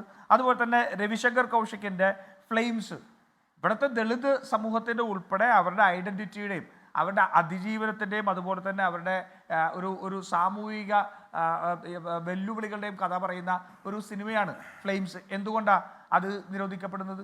അപ്പോൾ ഇവിടെ ഹിന്ദുത്വ രാഷ്ട്രീയത്തിന് അപ്പുറത്തേക്ക് മറ്റൊന്നും വരാൻ പാടില്ല. ഇവിടുത്തെ അരികുവൽക്കപ്പെട്ട ഇവിടുത്തെ പാവപ്പെട്ട മനുഷ്യരുടെ ന്യൂനപക്ഷങ്ങളുടെ എല്ലാം കഥകൾ പറയുന്ന, അവരുടെ അവകാശങ്ങളെ സംബന്ധിച്ച് പറയുന്ന, അവരുടെ രാഷ്ട്രീയം പറയുന്ന സിനിമകൾ പ്രദർശിപ്പിക്കപ്പെടാൻ പാടില്ല എന്നുള്ള നിലപാടാണ് ഇവരുടെ പ്രശ്നം. അതല്ലെങ്കിൽ ഇദ്ദേഹം അത് ഇവിടെ പറയുമ്പോൾ പോലും മുസ്ലിം രാജ്യത്ത് നിന്ന് അല്ലല്ലോ, അല്ലാതെ ഹിന്ദുത്വ രാഷ്ട്രീയത്തിനെതിരായിട്ട് നിൽക്കുന്ന ആൾക്കാരെ ഉൾപ്പെടെ അമ്മയെ കാണാൻ, ചികിത്സയിരിക്കുന്ന അമ്മയെ കാണാൻ വേണ്ടി ഇത് നിഷേധിച്ച സംഭവം ഉണ്ടായില്ലേ? ഇത് അവരുടെ പേര് അവർക്ക് വരാൻ അനുമതി കൊടുത്തില്ലല്ലോ. എന്തായിരുന്നു ആ CAA ആക്ടിന് അഗെയിൻസ്റ്റ് ആയിട്ട് അവർ സംസാരിച്ചു എന്നുള്ളതിൻ്റെ പേരിൽ? നിങ്ങൾക്ക് മുസ്ലിം ഒന്നും മാത്രമല്ല പ്രശ്നം, നിങ്ങളുടെ പ്രശ്നം ഹിന്ദുത്വ രാഷ്ട്രീയത്തിനെതിരായിട്ട് നിൽക്കുന്നതാണ്. അത് മുസ്ലിം അല്ല, ആദ്യം നിൽക്കുന്ന രാഹുൽ ഗാന്ധിയാണ്. ആദ്യം നിൽക്കുന്ന രാഹുൽ ഗാന്ധി, മല്ലികാർജ്ജുൻ ഖാർഗെയും സോണിയാഗാന്ധിയൊക്കെ ഉൾപ്പെടെ അവർക്കെതിരെയുള്ള വേട്ട എത്രയാ? ഇപ്പോൾ ഒരു വേട്ട പൊളിഞ്ഞില്ലേ? നാഷണൽ ഹെറാൾഡ് കേസിൽ നിങ്ങളുടെ കുറ്റപത്രം എടുത്ത് തള്ളിക്കളഞ്ഞില്ലേ? അപ്പം നിങ്ങളുടേത് മുസ്ലിം വിരുദ്ധത എന്ന് പറഞ്ഞുകൊണ്ട് ഹിന്ദുത്വ വിരുദ്ധമായിട്ട് നിൽക്കുന്ന എല്ലാറ്റിനെയും ഇല്ലാതെയാക്കുക എന്നുള്ളതാണ് നിങ്ങളുടെ രാഷ്ട്രീയം. അത് ഉറപ്പിച്ച് ഞാൻ അഭിമാനത്തോട് പറയുന്നു.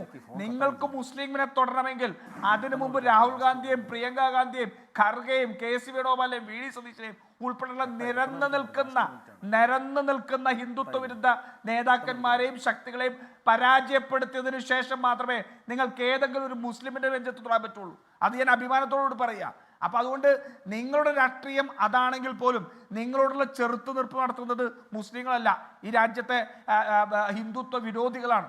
അതവിടെ തന്നെ നിൽക്കും. പക്ഷേ നിങ്ങൾ ഇന്ന് കാണിച്ചുകൊണ്ടിരിക്കുന്ന ഈ അസഹിഷ്ണുത, നിങ്ങൾ ഇന്ന് കാണിച്ചുകൊണ്ടിരിക്കുന്ന ഈ കലാമേഖലയും സിനിമാ മേഖലയും എല്ലാം വരിഞ്ഞു മുറുക്കിക്കൊണ്ട് നിങ്ങളുടെ ആശയം പ്രചരിപ്പിക്കാം, അല്ലെങ്കിൽ ഒരൊറ്റ ആശയം മാത്രം ഈ രാജ്യത്ത് മതി, അതല്ലെങ്കിൽ ഈ രാജ്യത്തെ അരികുവൽക്കരിക്കപ്പെട്ടവന്റെ പ്രതിരോധവും അവന്റെ അതിജീവനത്തിന്റെയും കഥയല്ല, മറിച്ച് ഈ രാജ്യത്ത് ഇസ്ലാം ഹിന്ദു കേരള സ്റ്റോറീസ് പോലുള്ള അപസർപ്പക കഥകളാണ് പ്രചരിപ്പിക്കേണ്ടത്. നിങ്ങൾ തീരുമാനിച്ചാൽ ബീഫ് എന്ന പേര് കേട്ട ഉടനെ ഒരു സിനിമ പ്രദർശിപ്പിക്കേണ്ടെന്ന് തീരുമാനിക്കുക, പലസ്തീൻ സംഘർഷം പ്രമേയമാവുന്ന സിനിമകൾ വേണ്ട എന്ന് വെക്കുക, ഇതൊക്കെ നിങ്ങളുടെ രാഷ്ട്രീയ അജണ്ടയുടെ ഭാഗമായി നടപ്പാക്കപ്പെടുന്നതാണെങ്കിൽ ആ പരിപ്പ് കേരളത്തിൽ വേവില്ല എന്നല്ലേ ഇന്ന് മുഖ്യമന്ത്രി പറഞ്ഞതിൻ്റെ അർത്ഥം? ഞങ്ങൾ ഇനി എന്തെന്ന് നിരോധനമുണ്ടെങ്കിലും എന്ത് സംഭവിച്ചാലും ഈ സിനിമകളൊക്കെ പ്രദർശിപ്പിക്കും എന്ന് പറഞ്ഞാൽ നിങ്ങളുടെ രാഷ്ട്രീയ ഇടപെടലിനുള്ള, രാഷ്ട്രീയം കൊണ്ട് തന്നെയുള്ള മറുപടിയല്ലേ? നമ്മുടെ രാജ്യത്ത് സെൻസർ ചെയ്യപ്പെട്ടിട്ടില്ലാത്ത ഒരു സിനിമ നമ്മുടെ രാജ്യത്ത് സെൻസർ ചെയ്യപ്പെട്ടിട്ടില്ലാത്ത ഒരു സിനിമ രാജ്യത്ത് പ്രദർശിപ്പിക്കണമെങ്കിൽ ഇൻഫർമേഷൻ ആൻഡ് ബ്രോഡ്കാസ്റ്റിംഗ് മിനിസ്ട്രിയുടെ ജോയിന്റ് സെക്രട്ടറി ഫോർ ഫിലിംസ് അദ്ദേഹത്തിന്റെ പെർമിഷൻ വേണം. അത് മാസങ്ങൾക്ക് മുമ്പ് കൊടുത്തിട്ട് അദ്ദേഹത്തിന്റെ പ്രദർശനാനുമതിയോട് കൂടിയേ പ്രദർശിപ്പിക്കാൻ വേണ്ടിയിട്ട് പറ്റൂ. ഈ രാജ്യത്തെ ഫിലിം ഫെസ്റ്റിവലിൽ മുഴുവൻ നടക്കുന്നത് അങ്ങനെയാണ്. അത് രാജ്യത്ത് ഞങ്ങൾ കൊണ്ടുവന്ന നിയമവുമല്ല. ഈ രാജ്യം കോൺഗ്രസ് ഭരിക്കുമ്പോൾ മുതൽ ഇവിടെ നടക്കുന്ന ഇന്റർനാഷണൽ ഫെസ്റ്റിവലുകളെല്ലാം ഇത്തരത്തിലാണ്, പ്രത്യേകം പെർമിഷൻ എടുത്തിട്ടാണ് ഇവിടെ സിനിമകൾ പ്രദർശിപ്പിക്കുന്നത്. അപ്പൊ ഇത്തരത്തിൽ സിനിമകൾ പ്രദർശിപ്പിക്കുന്നതിന്റെ പെർമിഷൻ എടുക്കാൻ വൈകിയത് കൊണ്ടാണ് ഇത്തരത്തിലുള്ള ഒരു പ്രശ്നം ഉണ്ടായിട്ടുള്ളത്. ഇത് നടത്തിപ്പിലെ ക്രമക്കേട് തന്നെയാണ്. നടത്തിപ്പ് ചെയ്യാൻ വേണ്ടിയിട്ട് പറ്റാത്തതുകൊണ്ടാണ്. ഇനി ഇവിടെ ശ്രീ ജോസഫ് പറഞ്ഞിട്ടുള്ള ഒരു കാര്യം കൂടി എനിക്ക് പറയാനുണ്ട്. യോഗ്യതയുള്ളവർ ആരാണെന്ന്. അവിടെ അദ്ദേഹത്തിന്റെ ഈ രാജ്യത്തെ നിയമ സംവിധാനങ്ങൾ പോലും അംഗീകരിക്കാൻ, അനുസരിക്കാൻ ഇവർക്കൊന്നും താല്പര്യമില്ലെന്നേ. ഇവിടെ നമ്മുടെ രാജ്യത്തൊരു നിയമം ഉള്ളപ്പോൾ ഇൻഫർമേഷൻ ആൻഡ് ബ്രോഡ്കാസ്റ്റിംഗ് മിനിസ്ട്രിയുടെ ജോയിന്റ് സെക്രട്ടറിയുടെ പെർമിഷനാണ് വേണ്ടത്, അല്ല ശ്രീ ജോസഫിന്റെ പെർമിഷൻ ഒന്നും പോരാ. അപ്പോൾ ഇവിടുത്തെ രാജ്യത്തെ നിയമങ്ങൾ അനുസരിച്ച് എന്താണോ നിയമങ്ങൾ പറയുന്നത് അതനുസരിച്ചിട്ടുള്ള ഒരു സംവിധാനം കൊണ്ടുവരാൻ വേണ്ടി നിങ്ങളെ കൊണ്ട് സാധിക്കണം. ഇനി ഇവിടെ ഇടതുപക്ഷത്തിന്റെ പ്രതിനിധി പറഞ്ഞതിനെ കുറിച്ച് കൂടെ ഒരു മറുപടി പറയേണ്ടി ഞാൻ നിർത്താം. നോക്കൂ, ഇവിടെ വലിയ വലിയ സമരങ്ങളൊക്കെ നിങ്ങൾ നടത്തിയല്ലോ. നിങ്ങൾ ആദ്യം അവിടെ സമരങ്ങൾ നടത്തേണ്ട PT കുഞ്ഞുമുഹമ്മദ് ഇല്ലേ, അയാളെ അറസ്റ്റ് ചെയ്യാൻ പറഞ്ഞിട്ട് ഒരു സമരം നടത്തണമായിരുന്നു. ഇവിടെ നിങ്ങൾ ഇത്തരത്തിലുള്ള സത്യങ്ങളും അർത്ഥസത്യങ്ങളും എല്ലാം വിളിച്ചു പറഞ്ഞ് ജനങ്ങളെ കബളിപ്പിക്കുന്നതിന് പകരമായിട്ട് നിങ്ങളുടെ മന്ത്രിയോട്, നിങ്ങളുടെ സംവിധാനത്തിനോട് കൃത്യസമയത്ത് ഇത് നടത്തിപ്പിക്കാൻ വേണ്ടിയിട്ട് പറയണമായിരുന്നു എന്നേ. അപ്പൊ ഇതൊന്നും ചെയ്യാതിരുന്നിട്ട് ഈ ഒരു സമയത്ത് ഇത്തരത്തിലൊരു ഒരു പ്രതിനിധി വന്നിട്ട് എന്ത് ചെയ്യാൻ വേണ്ടിയിട്ട് പറ്റും? അതായത് നിങ്ങളുടെ സംഘപരിവാറിന്റെ രാഷ്ട്രീയ താല്പര്യങ്ങൾക്ക് എതിരായി നിൽക്കുന്ന സിനിമകൾ